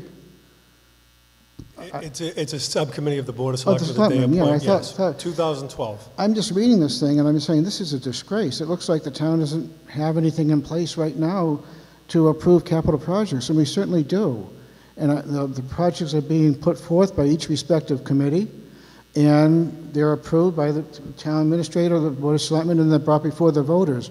We just voted tonight to transfer $1.5 million from our road stabilization fund so we could spend that on roads for next year. This committee gets, the town meeting gets a complete list of roads every year. I don't see the whole purpose of this article at all. Just my opinion. Thank you. Mr. Moderator, can we move the question on the amendment, please? Motion made and seconded to move the question. If you vote in the affirmative, it will stop all discussion on the amendment portion of Article 24. If you vote in the negative, it will continue.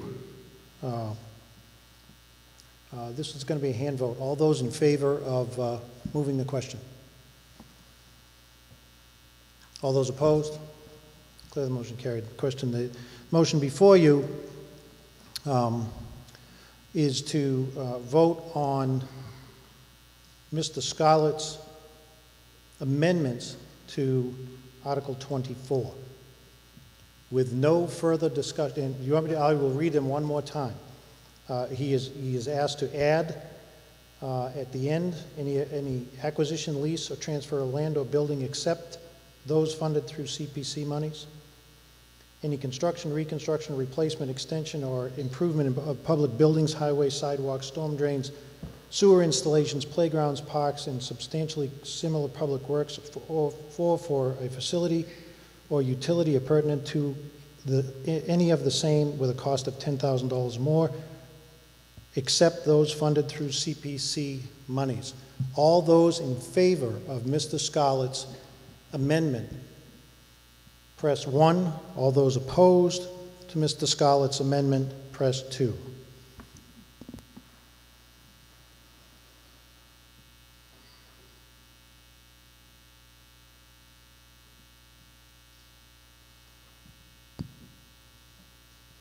Voting is closed.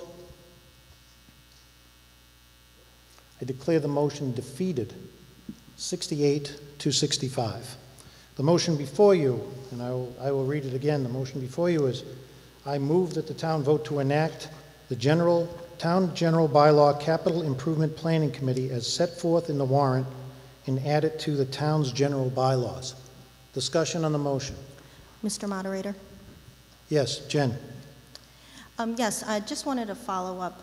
I was also at the meeting with the discussion. I came in late with Stuart from CPC, and my recollection is more in line with Mr. Scarlett's than Mr. Wood's. So I just wanted to say that. There is also a typo. It does not. It says Board of Selectmen, not Select Board, under establishment and membership. But I'm opposed to this article, and my main reason is land acquisition. It really concerns me that there is an extra layer, as was stated earlier, of government. When we need to acquire property, a lot of times we need to do it quickly because it comes up for sale and we have to make a decision on it. Sometimes we do use CPC monies, but sometimes we use a combination of town and CPC monies. And so it does concern me that it would impede our ability to act quickly for land acquisitions. We already put those land acquisitions through conservation and planning, so there is already government in place to vet these things. And just as a reminder, this board right here, this body right here, town meeting, does vote on everything at the end of the day. That's all I had to say. Further discussion, Mr. Rodrigue. Tim Rodrigue, 31 Airport Road. Overall, I read this bylaw and I see this as a way to stall and slow down the process from what's out there. And having a $10,000 number or more in a 5 life, it's an or, not an and. With that, Mr. Moderator, I'd like to amend the motion. It's Article 24 to replace the sum or cost of $10,000 with $50,000 more in 2 places.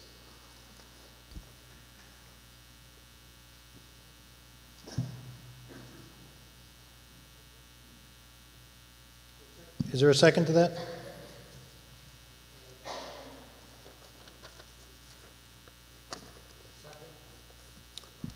Somebody second that motion? Okay. Motion made and seconded. The amendment to Article 25 from Mr. Rodrigue is to replace the total cost of $10,000 and make that $50,000. Is there any discussion on that? Mr. Moderator. Mr. Carlson. I just have one clarifying that I don't believe this article should set what the fiscal policy of the town is on what it considers a capital project, that is that of the town administrator's fiscal policy. So that's one concern I have with regards to this amendment, that would be forcing and changing a precedent that's been set in this town for many years. Whether the amount should be increased, to your point, that may be something that should be maybe a consideration further on down the road, but I believe that falls under the town administrator's purview. Further discussion on Mr. Rodrigue's amendment? Hearing none. Tim, would you like to speak more? Just real quick, if that's the process, I'm fine with that. I think $10,000 is way too low. At $10,000, it should be a regular budgeted item. So if it's out of order, that's fine. But I would encourage Mr. McInerney to look at raising that number. I'm sorry, Mr. Moderator, I didn't hear you, Tim, I'm sorry. But just for a point of clarification, so nobody thinks we're kind of operating in a vacuum. Department of Revenue, everybody loves them when they give money, hates when they take it away.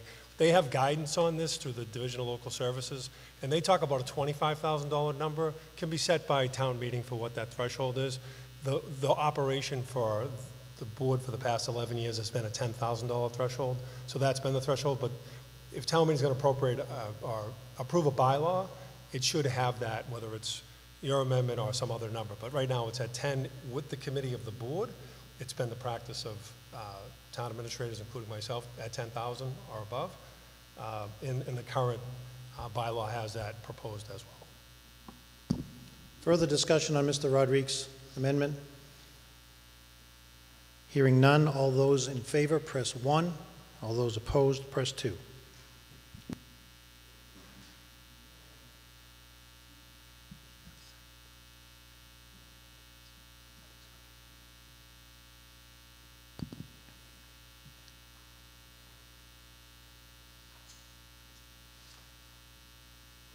Voting is ended.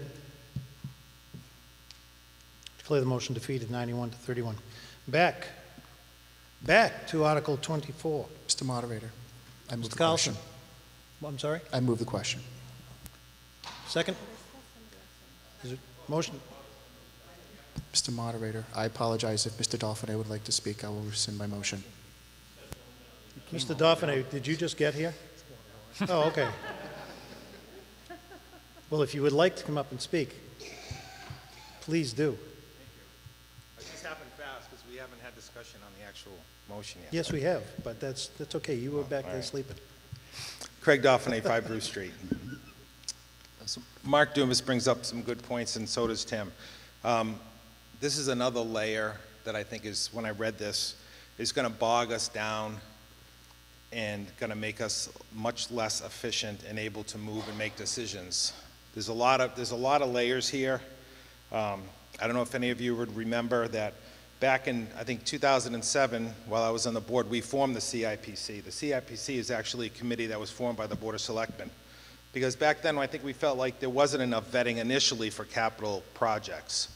The process back then is that the department heads would sit with our town administrator, and they would find out what their requests, what their needs were in regards to capital. Tim would, or the town administrator would prioritize those capital requests. He would bring them to the Board of Selectmen. We would talk about them. We would change the list and come up with a final proposal that would become part of the budget, which would go to the Finance Committee. The Finance Committee would review it, and then it would come to town meeting.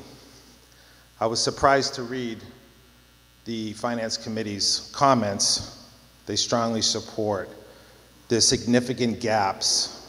We need increased financial control on a financial capital plan that they've approved every year. So to Mark's point, I don't think that this is something that we need. I don't know really where this is coming from. We have a CIPC. It's done some really incredible work over the last 12 or so years. We've come up with ways of financing projects. There's basically a scoring system. The committee sits with every department head that has a capital request. And this committee vets through all their questions, all the requests, and then they actually have a scoring system over several categories. Every member of that committee scores it how they feel it should be scored. Those totals are calculated, and then a list of priority capital projects are presented to Tim. Tim has his own plan. We compare the two. He brings it to the Board of Selectmen. We talk about it. We see what the needs are, and then a final proposal is brought again to the Finance Committee and then to town meeting. There's enough steps in this process. If you read this proposal, it covers a vast variety of things, including the Roads Committee. The Roads Committee, it's a great committee.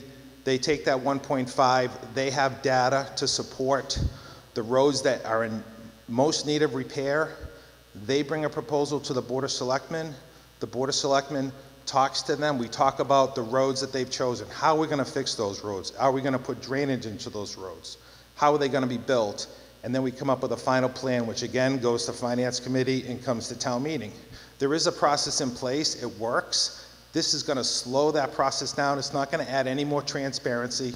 It's going to put this Capital Improvement Planning Committee into areas where they don't belong. We have a Board of Selectmen. This committee was created by the Board of Selectmen. This topic has been brought to our town meeting and has been brought back to the Board of Selectmen, and this committee has never changed because it works the way it is. So my recommendation is that we do not approve this because it's going to be very difficult for them to do their job moving forward and not add any transparency. Thank you. Mr. Moderator. Mr. Frisbee. This isn't my baby, so I really can't speak to the particulars too much about it, but what I can tell you is from personal experience. I sat on CIPC recently, and the process that Mr. Daphne just described is no longer employed by CIPC. When I sat on it very recently, we got a list. The list had already been prepared. We were told this is what the list is, and if I'm being candid, it felt like a big, gigantic waste of my time. I don't understand the CIPC process that we have in town presently, and that's not because I'm a dumb guy. It's sort of, if this is all you know for capital planning, change is difficult, and I understand that that's how it is, but we are now a town of 20,000 people with a $60 million budget, and that budget, by the way, is going to become difficult to meet year after year after year going forward. And when we all go and write our tax checks, we don't write one out for operating budget and another one out for capital. We write out one big check and we send it along. And so the process that I think was designed here or is being proposed here isn't about transparency in the sense of we don't know what these projects are or they're being sprung on us. The transparency being talked about here is one, a process and who is being included in the decision making. And I believe the idea is to include you all in the process of decision making before you get in this room, so that there is an order to large and increasing capital needs. So over the past decade or so, we give about $1 million a year to capital stuff. But that $1 million is becoming a smaller and smaller part of our operating budget, okay? And our capital backlog is increasing.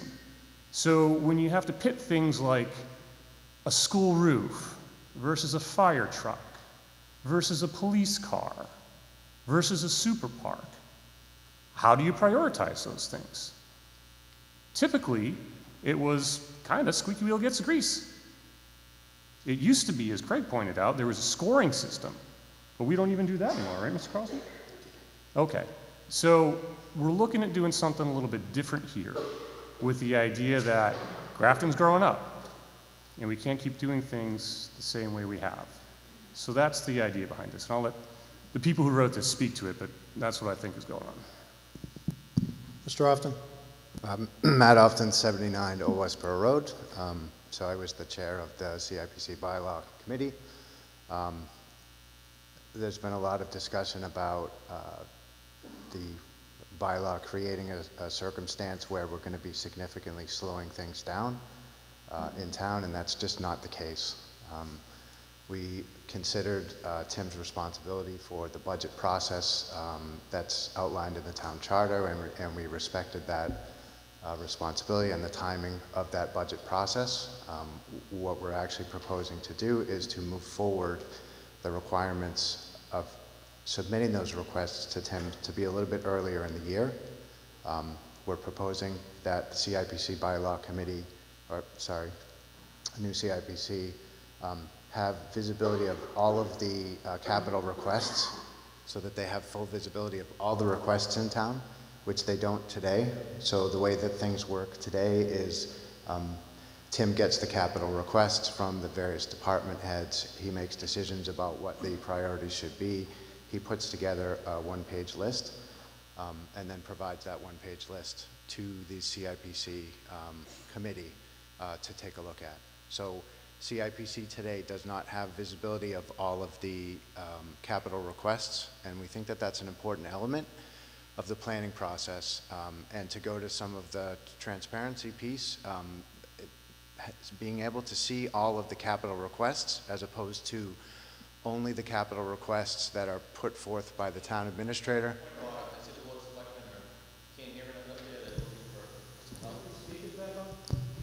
Yeah, can we get these front ones back on? They faded out a little bit. I don't know if Matt's not close enough to the mic, but. Sorry, I'll speak up. All right, great. So we feel that it's important that CIPC get full visibility of all of the capital requests in order to do proper planning. We feel like it's important that CIPC have more time to actually do its work to create that longer term plan. We have some significant concerns about the funding source for capital projects, and we wanted to give CIPC the charge that would allow it to take a look at those funding sources and do longer term planning. So this doesn't slow down the budget process. We gave CIPC the charge to be able to create its own policies with regards to how the budget process would actually work. So we weren't prescriptive about how the actual process was going to work, and we anticipate that CIPC would collaborate with the town administrator, with the various department heads, to figure out the best way to make this process work by creating their own policies. So that would be a collaborative process that would go before the select board to approve those policies. Again, CIPC is just an advisory committee. So we thought that this would be a good way to be more inclusive in terms of having a more broad picture of all of the capital spending in town. We would give the planning process more time, and we would have more transparency in terms of the priorities of our capital spending by being able to look at all of the requests as opposed to just the requests that are submitted by the town administrator. Further discussion on Article 24. Craig, I'm going to let this gentleman over here go first. Rob Duncan, 6 Apple Ridge Lane. In my life, I have never seen government get smaller. So if you're going to make it bigger, there needs to be a good reason. I see a committee forming. They've spent a lot of time telling me what they're not going to do. They haven't told me a lot of time what Can you stand closer to the mic, please? What they are going to do. The local government itself seems not to be wanting this committee. And when it comes to transparency, it's a small town. The way democracy works is you hold these people accountable for what the town does and doesn't do. If you don't like what they're doing or not doing, vote them in or vote them out. The last thing I want is one more committee that you have to keep track of and work with and monitoring bills through. Thank you. Mr. Moderator, I would like to talk to that Mr. point Carlson. about having additional committees. That if this bylaw passes today at town meeting, it would replace the one that was set forth by the select board 8 years ago, not back in 2007. Thank you. Mr. Dauphiné. Craig Dauphiné, 5 Bruce Street. Just a couple more comments. We have a committee here that is going to write their own rules. They are going to talk about funding and where this funding comes from our town budget. The scope of this committee, I mean, this is a pretty elaborate committee that's being formed here, and I don't know where all this came from, but we have paid professionals. We have a town administrator. We have an assistant town administrator who have degrees, financial degrees and municipal degrees, to tell us where this money is going to be coming from in our budget. We're going to have a committee. There's 130 people in this room. There's 18,000 people in this town. We can't get people to volunteer, and we're going to form a committee that's going to make their own policies. They're going to tell our town administrator where the money is going to come from and where to take it from, and dictate our capital plan. We have paid professionals. We have a board of selectmen. If anybody's going to tell Tim where the money's coming from, it's going to be the board of selectmen. And to that gentleman's point, if you don't like what they say, you vote them in, you vote them out, right?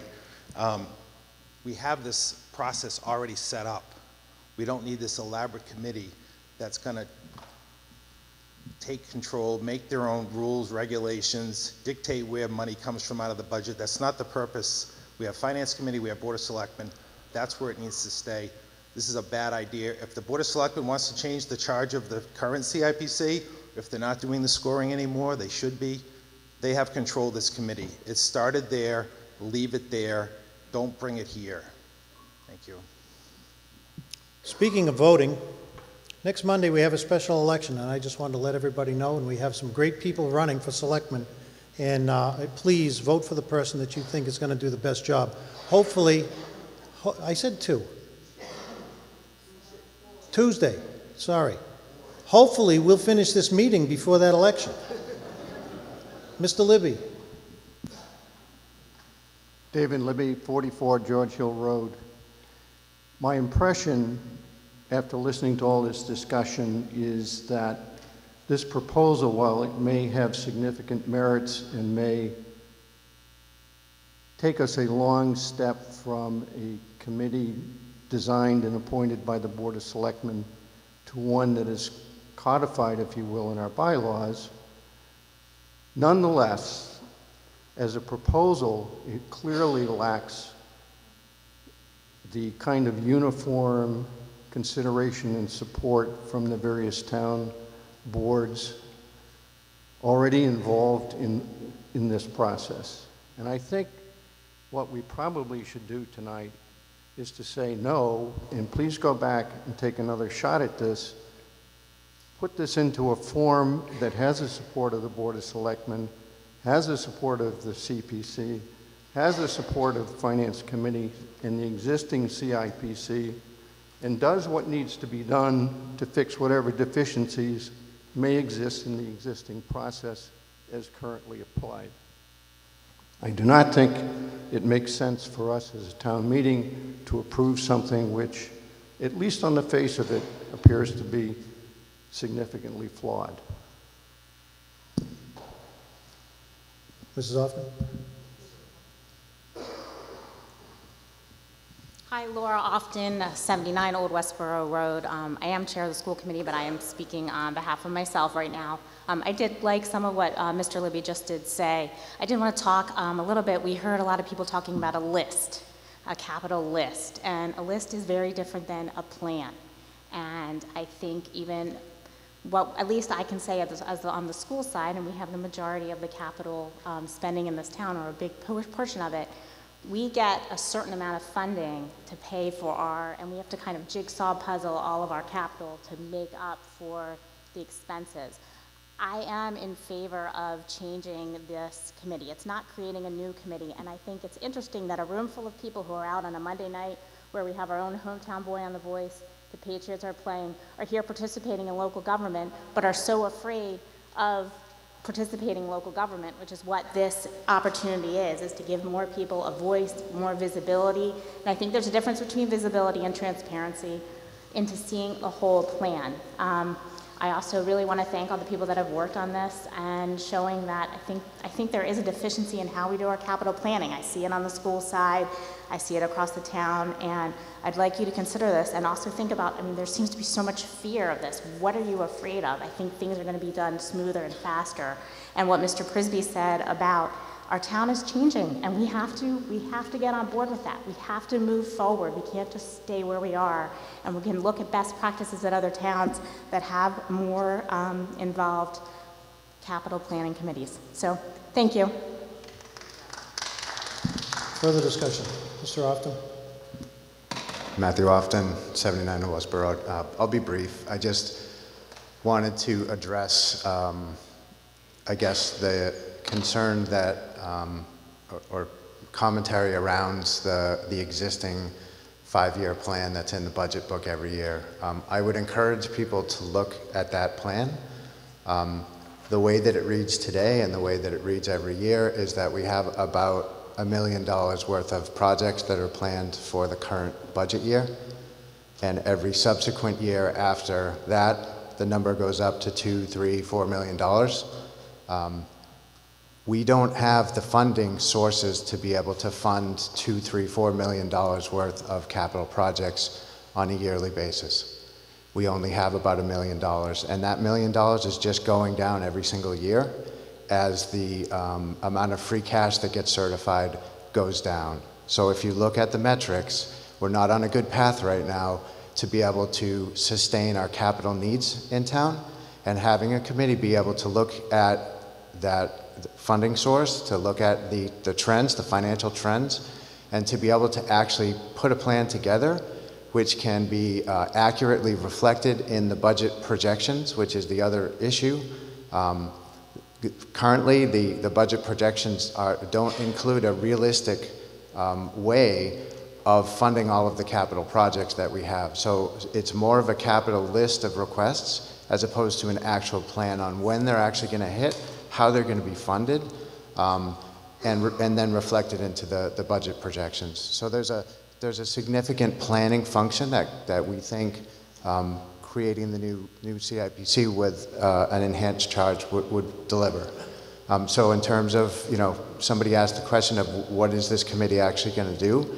It's going to try to do that 5-year plan that's more realistic, that's actually going to have a realistic shot at being more predictive of how that's going to impact the actual budget, as opposed to just having a list that we have today. So we feel like that's a really important method, and we also feel like the reporting function of things like CPC and other capital spending in town, it's just another way for voters to look at the way that their tax dollars being spent. So we're not looking at getting in the way of CPC projects. We're not looking at slowing down the decision-making process. We are looking at just trying to create another opportunity for people to see a different view of the way that their tax dollars are spent. Thank you. Ma'am, I'm sorry, did somebody say something? Okay, yes. Amy Marr, 36 Ferry Street, South Grafton. I'm a member of the school committee. I was also a member of the subcommittee that put this bylaw proposal together, but I speak just for me. Somebody said, where does this come from? Where is this coming from? It came from you. We voted in May to form this committee and write this bylaw. We made it vague deliberately because when you write a bylaw, you don't want to be too prescriptive. It takes a 2/3 vote to make a change, so you want to be broad. We gave the committee freedom as an advisory committee to operate the way that it would like to operate. We didn't say you must do this, you must do that. It's advisory. If Tim looks at what the committee has produced and says, I don't want to follow these recommendations, he'll be able to do that. It's just advisory. It's another way for citizens to be involved. And to people who say that we can't get volunteers, I challenge that. We got volunteers for this committee. We'll be able to get volunteers for the new CIPC. Thank you. Further discussion? Move the question. Yes.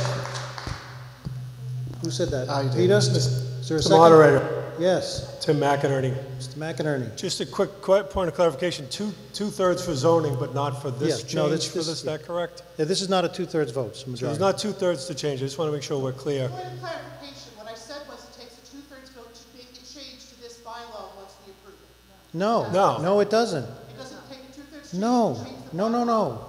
No, town bylaws are majority votes. Okay, well, it's still another vote. And one final point, as I mentioned before, there are not detailed funding points in the plan because they're yet to be determined, because the only people that can put a question to the voters for a debt exclusion is the select board. So when we look to buy a new ladder truck in 2024 for that $1 million or so, I don't know if there's any fire guys back there, tell me it might be $1.2 million. It's going to be a lot more than that. That is going to have to come to town meeting, select board, and to the voters. So unfortunately, there's no more magic than that. There are grants that we can apply for, and we are diligent in those, which we go through these processes of trying to find money not only for the residents of this community, but for the operation of the town, which ultimately saves us all money. So just for clarification, that is the funding source, and we'll always have to come back to the community. So yeah, that $1 million, Matt's right. We get about $2 million a year in free cash. We use about $1 million on capital. We keep $1 million as the base. It's 1.9 right now. It's been as high as 2.7, but it never goes higher than 3. It never goes lower than 1.9. That's Skousen. all you have for capital. Mr. Moderator, I had a motion on the floor to move the question, and I believe... And it was seconded. Yeah. Motion to move the question. If you vote in favor, we will continue, we will cut off all discussion on Article 24. If you vote in the negative, we will continue. All those in favor of moving the question, let's do it by hand. All those opposed of moving the question, declare the motion carried. What you have before you is Article 24. I move that the town vote to enact the town general bylaw Capital Improvement Planning Committee as set forth in the warrant and added to the town's general bylaws with no further discussion. All those in favor, press 1. All those opposed, press 2.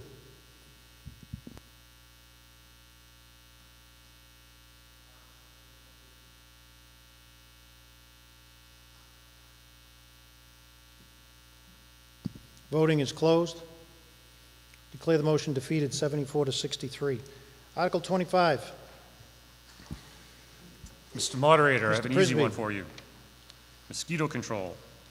I move the town vote to become a member of the Central Massachusetts Mosquito Control Project pursuant to Massachusetts General Laws, Chapter 252, Section 5A, and other applicable sections of said law.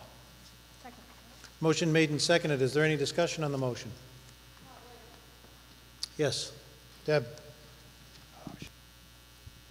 Hi, Debbie Chenard, 23 Countryside Road. I'm a member of the Grafton Board of Health. The mission of the Grafton Board of Health is to protect the health, safety, and welfare of the residents of Grafton. So tonight, we're in front of you asking you to do that.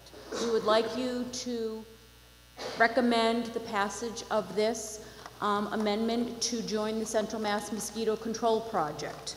The Finance Committee does not feel that it should be a priority. They feel that it could negatively impact other budgets. But I'm asking you, how much is a person's life worth? As you all probably know, back in August, a resident in the town of Grafton was confirmed diagnosed with EEE. That young gentleman is still dealing with those effects. EEE comes around every couple years, maybe every 6 or 7 years we'll see an outbreak of EEE. When EEE comes, it lasts for about 2 to 3 years. So I'm sure a lot of you are saying, why should we waste $71,000 on something that's going to be gone in a month when we start to get our first hard frost? EEE is going to be around again next year. and probably the following year. And it tends to get worse each year that it comes. So I'm asking you to please consider passage of this for the town residents of Grafton. Again, our mission is to protect the well-being and the health of the residents of town. I feel $71,000 is a small amount to pay for somebody's life. It's essentially less than $4 per taxpayer or per person in the town. So I'm recommending passage of this article. Thank you. Mrs. Spinney.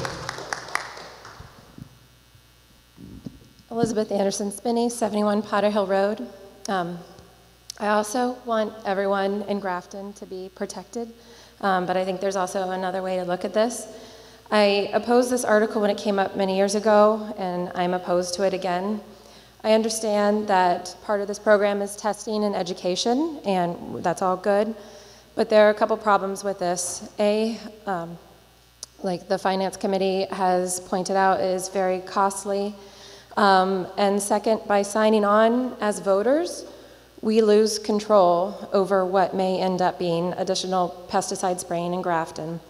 It's true that we may be able to opt out of spraying on our own property, but I don't know about you, but I don't always stay on my own property, tend to venture out. Also, I was also sad to hear of the young man speak about having his experience with Tripoli earlier this evening.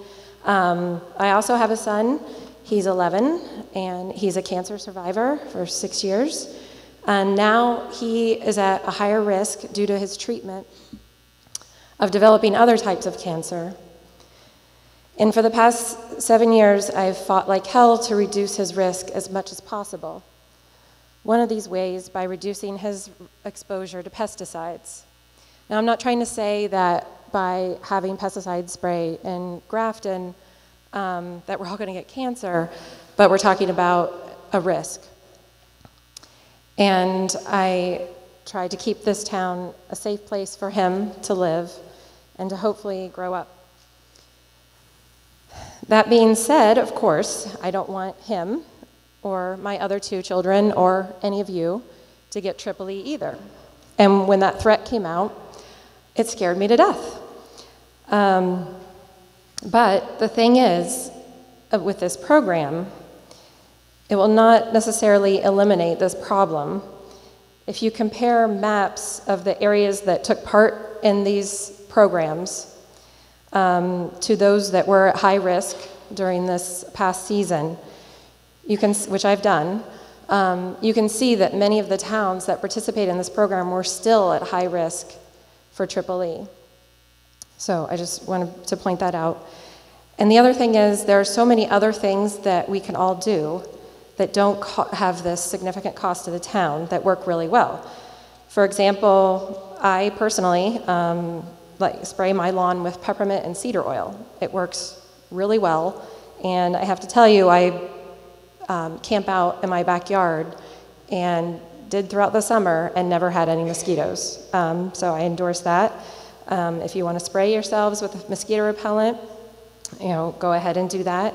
But I'm against signing on to this project for those reasons, and I urge you to vote against it as well. Thank you. Further discussion? Yes, ma'am. Janet Rivard, 12 Sunrise Avenue. I grew up in Hampton, New Hampshire, and if those of you who have ever been up to Hampton, you know that you have to go through a marsh to get to the beach. Hampton has been spraying for mosquitoes for well over 30 years. My mother has been on the mosquito control committee for over 30 years. Most of the work that's done is not the spraying for adult insects. It's the larvicide, trying to kill them before they hatch. This is absolutely well spent money. It's very difficult to prove preventative. But when this came up several years ago, I said exactly what I'm saying to you tonight. This is preventative, and $71,000 in my estimation is a small price to pay for preventative, and it's something that you have to do year after year after year. Hampton, New Hampshire, that's surrounded by marsh is at a very low risk because they've been doing it for over 30 years. We've got to get started on this. I venture out, I like to venture out, but I haven't been able to venture out at night or in the mornings because of the risk of mosquito-borne illnesses. That's the larvicide, the adult spraying happens at night when you shouldn't be going out because of the mosquitoes, because we're not spraying. To me, it's crazy not to do this, to have the expertise of these, the Central Mass Mosquito Control that they can provide to us, and it's small dollars. I was an economics major. I'm going to get very crass right now. How much do you think that kid, that town, the young man came from, spent in special ed IEPs over his lifetime? A hell of a lot more than $71,000. Further discussion? Yes, sir. Sam Telford, Shrewsbury, Massachusetts, guest of the Board of Health, professor of infectious disease and global health at Tufts, and also a member of the Commission for Central Mass Mosquito Control. I'm an expert on Eastern equine encephalitis. I would like to refute the idea that you lose control over mosquito control if you join the program. In fact, those of you who were present in the last 3 months know that the state declared a public health emergency, and the chair of the board of the select board said, we're not here to debate yes or no. Our hands are tied, we will be sprayed. And that's because there was no prevention in place. If you have prevention in place, the chances that we might need aerial spraying are diminished. You are in complete control of spraying. The residents request spraying for nuisance control, and then if there's virus detection, Central Mass, in collaboration and in consultation and with the approval of the Board of Health, will come by with a truck and spray. But the costs of Eastern equine encephalitis, as opposed to something like West Nile virus, are tremendous, especially on children. It's been estimated that it costs $2 million per case of Eastern equine encephalitis. Those individuals who survive are usually significantly debilitated, and in fact, many of them die within 6 years after surviving the initial episode. This is a very, very nasty infection. It's on the list of the government's bioterrorism agents. It is the worst virus infection in North America. This year was unprecedented. We had no idea that this was going to be so terrible, and our hands were tied by things such as not being able to spray until after dark, unlike commercial applicators who can spray anytime they wish. So we are trying to reevaluate ways of trying to prevent things even better for the future. But make no mistake, this virus will be here next year, barring, the only thing that'll stop it is if there's a drought between now and April. So it will be here next year. We will probably be faced with the same situation that we have had this year. So do consider your vote and these arguments. Further discussion? Yes, ma'am. Yeah, hi. Melissa Maison, 6 South Street, Grafton. I'm also at the Cummings School, and I am a board-certified internal medicine specialist in large animal medicine. I've never seen a person with Triple E. I hope I never do, at least one who currently has it, but I've treated horses with Triple E. I've been practicing for over 20 years. Can you hear me? Yeah, just step a little closer to All the mic. right, That's my children tell me I don't need a microphone. That was a joke. Triple E is not a joke, right? It's not something mild. I've been practicing for over 20 years. I'm a board-certified internal medicine, large animal medicine. I treated Triple E many years ago when I practiced in Florida, and I didn't think I'd have to treat it here in Grafton. I've treated 4 cases. I've lost them all. It's been ugly every time. And these are animals that have people who will back them up financially. It hasn't been, oh, I don't feel like paying for it, euthanize my horse. It's with tears and regret and a lot of emotion that I finally have to tell people, you gotta do it, because this is a horrible thing to go through, right? You're making your animal suffer. I don't ever want to see that happen to a person. $75,000. My goodness, that's a bargain.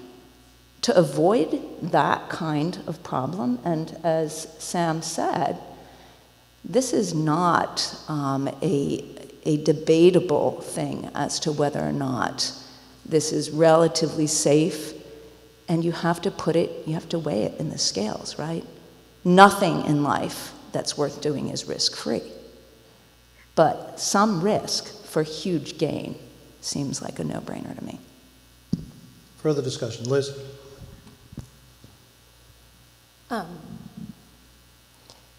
I just think it's a mistake to make it sound as though we pay $75,000 and we're not going to have EEE in Grafton. I know perhaps that's not the point you were trying to make, but it's not necessarily the case. Like I said, I've looked at the towns that have been participating in this program, that participated in it last year. I looked at the towns that were increased at high risk or at moderate risk for exposure to EEE, and there were plenty of towns that had been participating in this program that were still at high risk, just like us. So if paying this $75,000 does not equal no EEE in Grafton. I just want to make that clear. Further discussion. Yes, ma'am.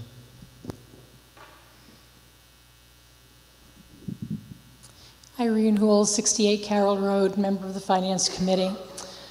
First, for Finance Committee, I want to say it's not that we didn't consider it a priority or that $71,000 can be argued to be a lot of money or a little money. The information we had to us did not indicate that spending that amount of money was going to get us any additional protection, that we simply weren't going to get the bang for the buck. We already do Larverside. There's money in our budget that covers that. We can do the education. We can tell people to, not have the tires, clean out the bird baths, whatever. There's nothing we can't do for ourselves other than the testing, gathering mosquitoes. We don't do that. We're probably not going to do that. I'm going to repeat that personally. I remember speaking against this many years ago. I feel the same way. When I buy my $1 or $2 now lottery ticket, I have one chance in, 256 million for Mega Millions or Powerball. I can double that. I'm going to spend $4 instead of $2. Now I've got two chances in 251 million.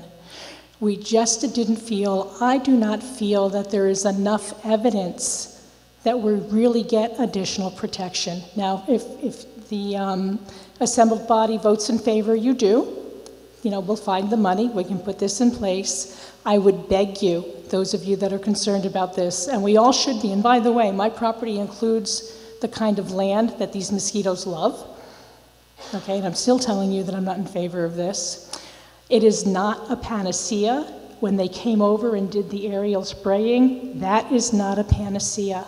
No matter what we do, if this is happening again next year, when you go out at night, please, long sleeves, long pants, use repellent, whether it's DEET or something natural.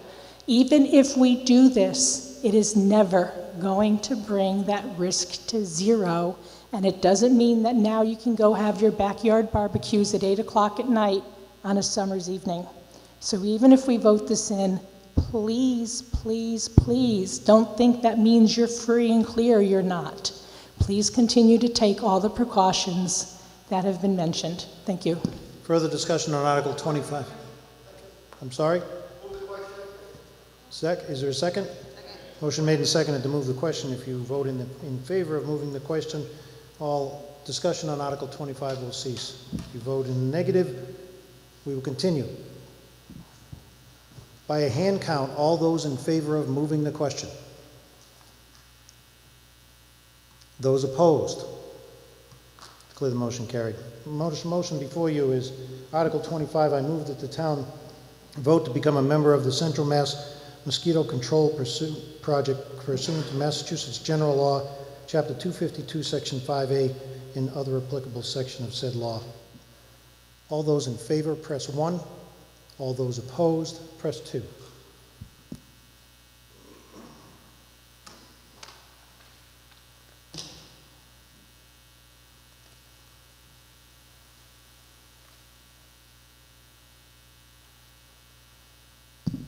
Voting is closed. Declare the motion passed 102 to 34. Article 1 was moved to right after Article 25, so we will take up Article 1 at this time. Mr. Moderator, Mr. Prisby. I move that the town vote to adjust the FY20 budget as follows. Budget transfers amount $4,500, transfer from town administrator expenses, transfer to town administrator personnel. And to appropriate the following amounts: $11,400 to the account town clerk personnel, $75,000 health insurance personnel, $6,200 elections and registration expenses, $50,000 municipal expenses, $17,750 Board of Health expense, $32,000 school department expenses. And to meet said appropriation, raise and appropriate $192,350 for the purpose of funding the accounts listed above. Second. Motion made and seconded. Is there any discussion on the motion? Hearing none, all those in favor, press 1. All those opposed, press 2.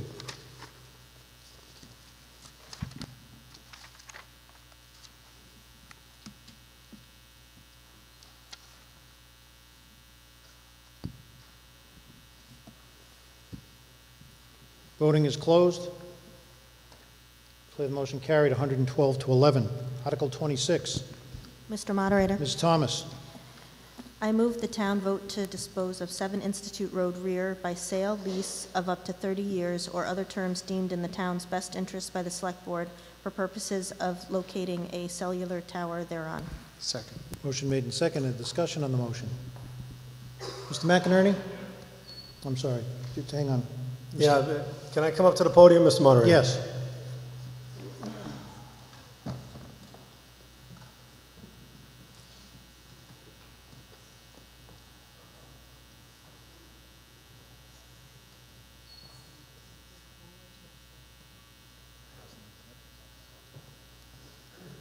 Good evening, everyone. Tim McInerney, your town administrator. This article deals with leasing.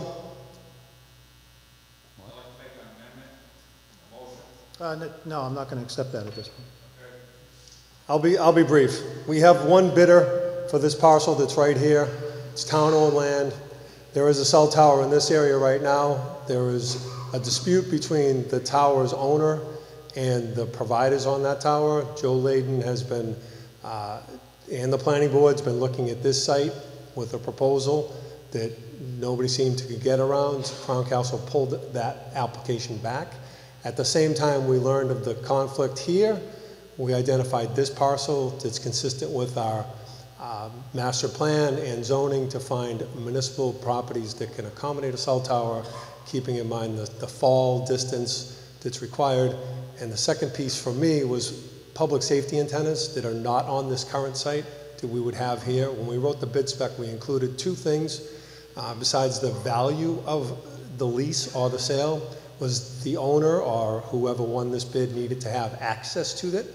You can see it's landlocked. There is a small piece here that they might be able to get to. This vote will allow the Board of Selectmen to enter into an agreement for up to 30 years is where we're going right now. This development of this parcel will be contingent upon planning board approval, and that access is critical. Obviously, they need access to the parcel to build a cell tower. So there was a group that was going to go here that didn't want to be here anymore. That's a functioning cell tower, but there's a dispute relative to the terms. We saw an opportunity where we could move it further away from any residences and get better coverage for public safety purposes and have a yield. So October 11th, we did receive 1 bid from Crown Castle. We've had 2 options. They could purchase it outright.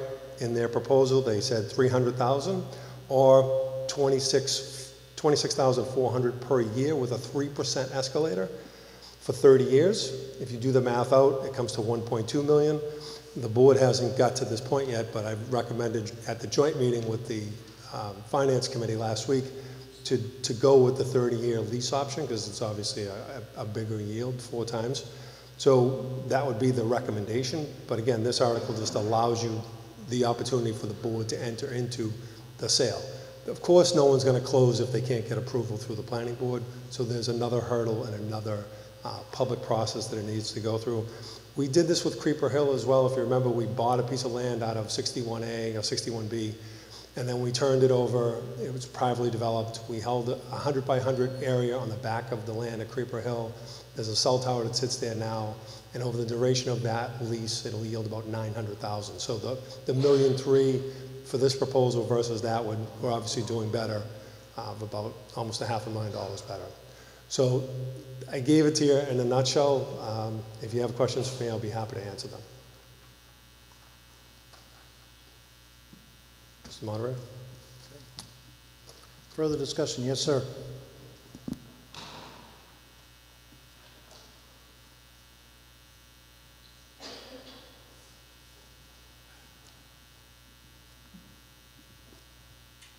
Richard Whitney, 13 Greeny Drive. Parcel that Mr. Tim is talking about is ideal for this tower. No problem on that. But the way this went out to bid is 100% wrong. It only says that it's for cell tower, okay? And to be fair to everybody and anybody, this town should not be dropping anything just for one person. I understand the 3 acres right there is where Crown Castle wanted to go, and you wanted them to come over to our parcel, okay, to make some money for the town. But you're also not telling these people here that that right-of-way is already owned by Crown Castle. They bought it from the McGills for $50,000. And you're not telling them that the tower that is there, that it's owned by American Tower, already has the leases for the ground units that run the tower. So you're looking at probably getting money for that land, but you're not also opening that up to anybody else. You're discriminating, as far as I'm concerned, okay? And I told you this before, that you're discriminating against somebody else that could buy that. And you're looking at $300,000, which the appraisal, I believe, was what, $264? Is the taxes on it? The land value was $264. $93,000 is the field card assessment. Or is that on parcel 1? On this parcel right here. On this parcel here? No, I have the field Is 93. I card thought over it was there. 264. And parcel front is what do you call it? Because we took these by tax lien, this one here in 1966, and the other one in 1939. And that's all in the records, the public records. And the 3 acres there, they're still going to have to go for part of that 3 acres because they're not going to, in that plan that they gave you, and I have it up in the back, that they're still going to go through wetlands and everything else.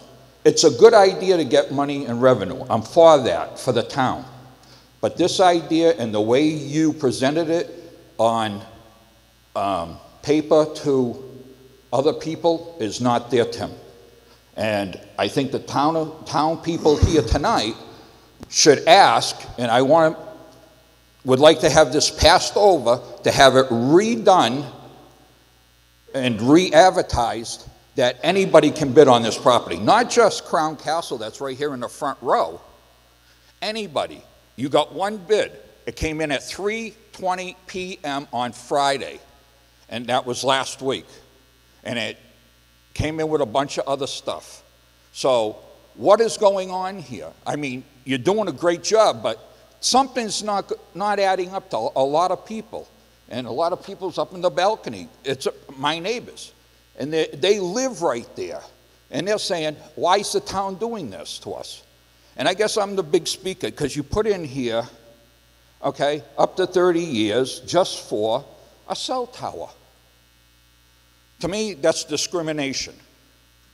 I don't know how the town lawyers look at this. To me, it's a lawsuit waiting to happen, because I could go over probably tomorrow to the courthouse and say, well, wait a minute, we passed that last night, but he's discriminating. I could buy the property, you know? Is it true or not? The best use? Do it on there, Tim. The highest and best use of that property is the cell tower. How do you know that somebody else is not going to want to give you more money for that property? Because build something else. When Oh. we had discussion, can I finish? Yeah. When we had discussion with the board and you came in and it's been on social media, people would have come to me and said, oh, don't do it that way. I'll make a bid on it. I've been doing that right along. No. Richard, please. Tim, we're talking apples and apples here, The access to this parcel has to go through a planning board process. If there's wetlands issues, I understand the process. has to deal with those things. I understand the process. I understand all the things. But my main concern is you did not put this out for everybody. You only put it out for... That's fine. If there's a bid dispute, not germane to this, you can go to the Inspector General's office or the AG for land, right? AG? IG. All right. So you know the I will Inspector do that General, in the morning. And you can, contest the bid I results. will contest it tomorrow morning. Okay. So Because I'll as ask- far as I'm concerned, this article should be passed over until we get it straightened. That's it, Mr. Moderator. Further discussion on Article 26? Yes, ma'am.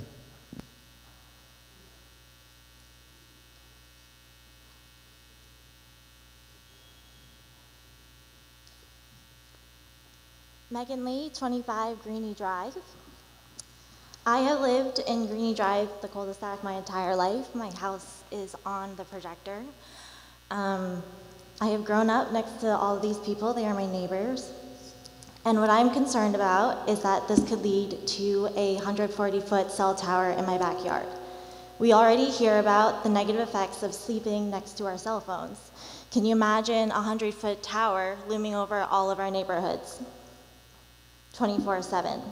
It would also lead to a construction, the access road that goes right through my backyard, as seen on the screen. And this interferes with existing easements.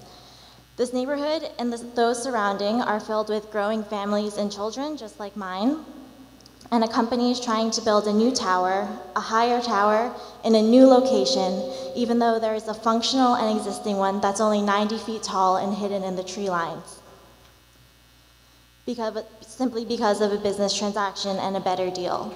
So I'm asking you, please, to vote no and do not allow a new and higher tower to loom over our neighborhoods, and especially in a backyard that's affecting so many families and growing neighborhoods. Thank you. Further discussion on Article 26? Mr. Moderator, I'd like to make a motion Yes, that sir. we pass over this article. You want to accept this or not? Yep. That's what it's for. I get a second? Well, no, because a motion to pass over doesn't take priority over an existing motion, so you can't vote to pass over something that's already been put onto the floor. So the main motion has priority first. Okay? Further discussion on Article 26. One thing I do want to say, and I spoke to a few people. They asked me some questions about this article. And I very rarely speak, and somebody on social media is probably going to complain about it when I do, but I really don't care. This is authorizing the Board of Selectmen to enter into an agreement for sale, lease, up to 30 years for this parcel of property. The vote that you will take tonight has absolutely nothing to do with the approval of a cell tower on this piece of property. Nothing. That is entirely the planning board.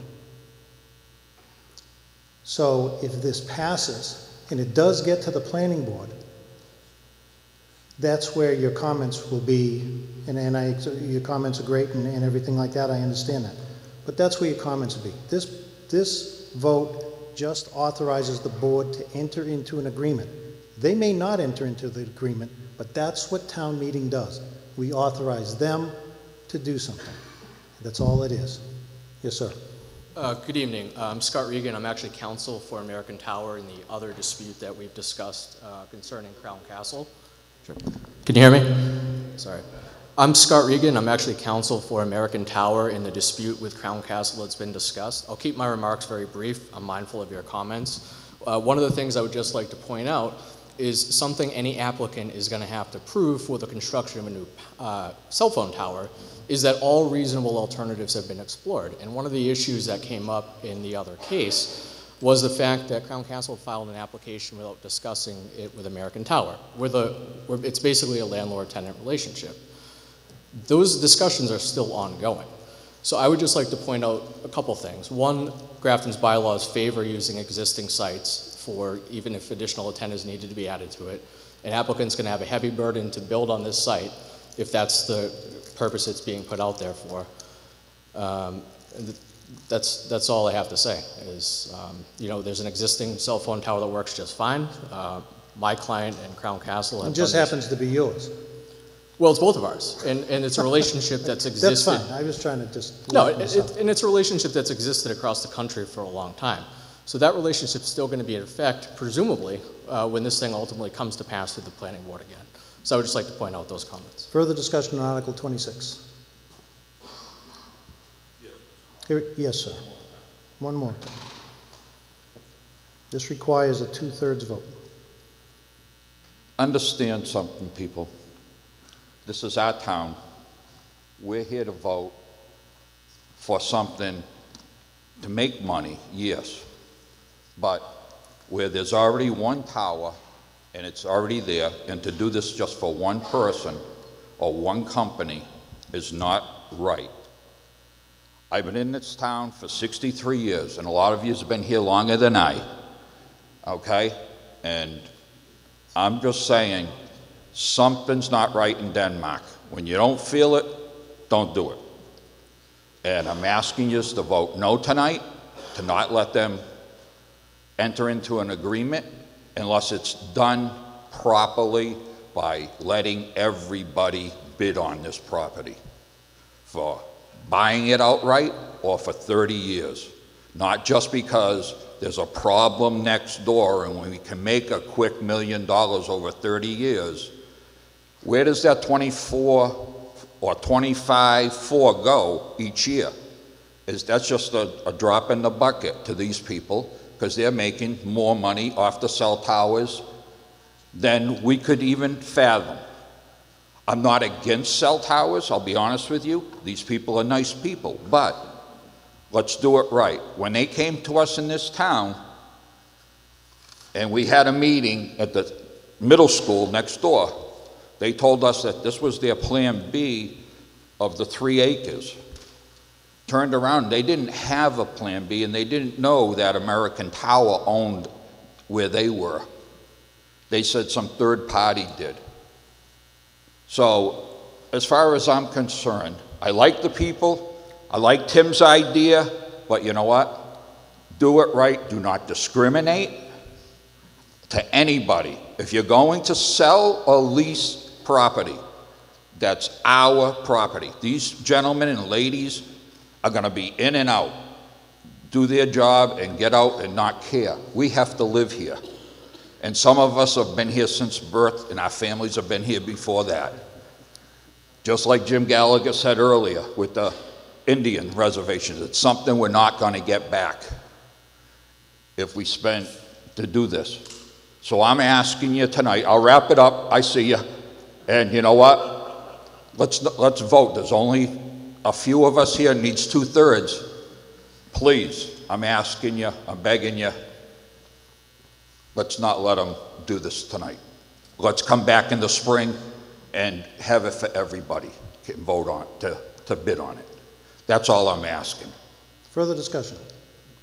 Hearing none, I'll read the article again. I move the town vote to dispose of 7 Institute Road by sale, lease of up to 30 years or other terms deemed in the town's best interest by the Select Board for purposes of locating a cellular tower thereon. All those in favor, press 1. All those opposed, press 2.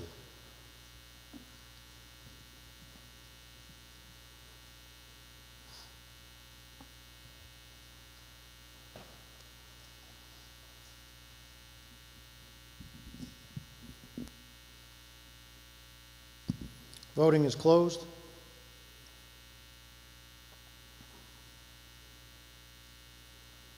I declare the motion defeated, 60 to 53. Article 27. Mr. Moderator, Mr. Carlson. I move the town vote to transfer the sum of $100,000 from sewer retained earnings account number 25-045-1-3590-5-0. Chief. Oh, Jesus Christ. Yeah. Mr. Moderator, can we pause the meeting?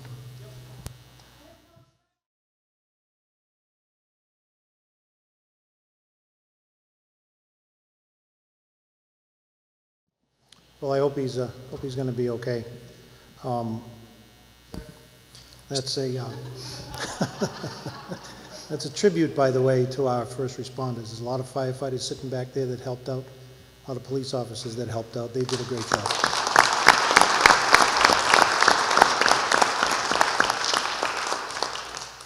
Article 27.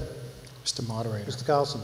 I move the town vote to transfer the sum of $100,000 from sewer retained earnings account 25-045-1-3590-5-0 to account entitled Major Equipment Repair Replacement Account number 25-800-6440-6069. Second. Motion made and seconded. Is there any discussion on the motion? Yes, Roger. Roger Trahan, 4 Old Upton Road.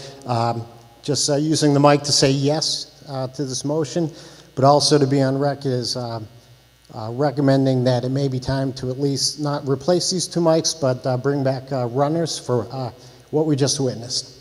Thank you. Further discussion on Article 27. Hearing none, all those in favor, press 1. All those opposed, press 2.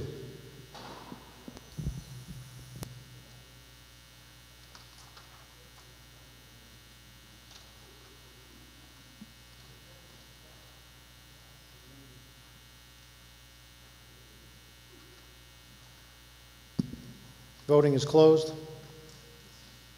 Declare the motion carried. 100%, 90 votes. Article 28. Mr. Moderator, Ms. DeFazio. I move the town vote to transfer the sum of $400,000 from sewer retained earnings account number 25-045-1-3590-5-0 to account entitled Plant Upgrade/Expansion, account number 25-800-6440-6068. Second. Motion made and seconded. Is there any discussion on the motion? Hearing none, all those in favor press 1. All those opposed press 2.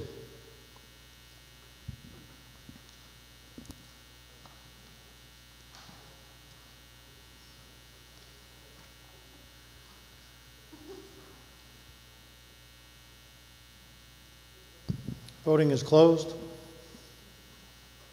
Declare the motion carried, 100%, 92 votes. Article 29.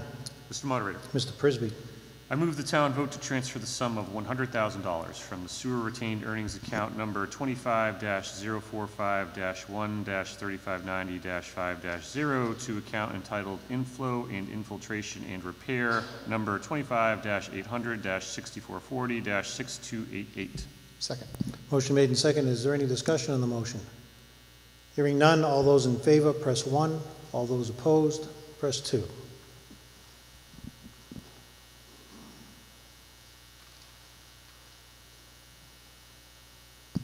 Voting is closed. I declare the motion carried, 88-4. Take this time to thank everybody, the board, Candy out back there, and the Finance Committee behind there, Town Council, which I'm going to have a discussion with in a few minutes, and everybody who puts this all together. You cannot predict how meetings are going to go. If you would look at this and say 30 articles, a lot of it's CPC money, which usually gets passed immediately, you would think that that meeting should have lasted about 45 minutes. It is now 10:29, and it has gone for three hours, and it's, again, a lot of work for all the people and all the people that helped me, and I appreciate it. Thank you very much. Article 30. Mr. Moderator, Mrs. Thomas. I move the town pass over this article. Motion made and seconded to pass over with no further discussion. All those in favor? All those opposed?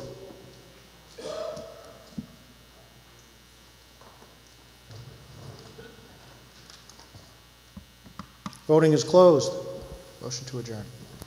7:04. Somebody wants to keep going? Motion to adjourn, Mr. Moderator. Motion made and seconded to adjourn. Thank you very much. We'll see you in May.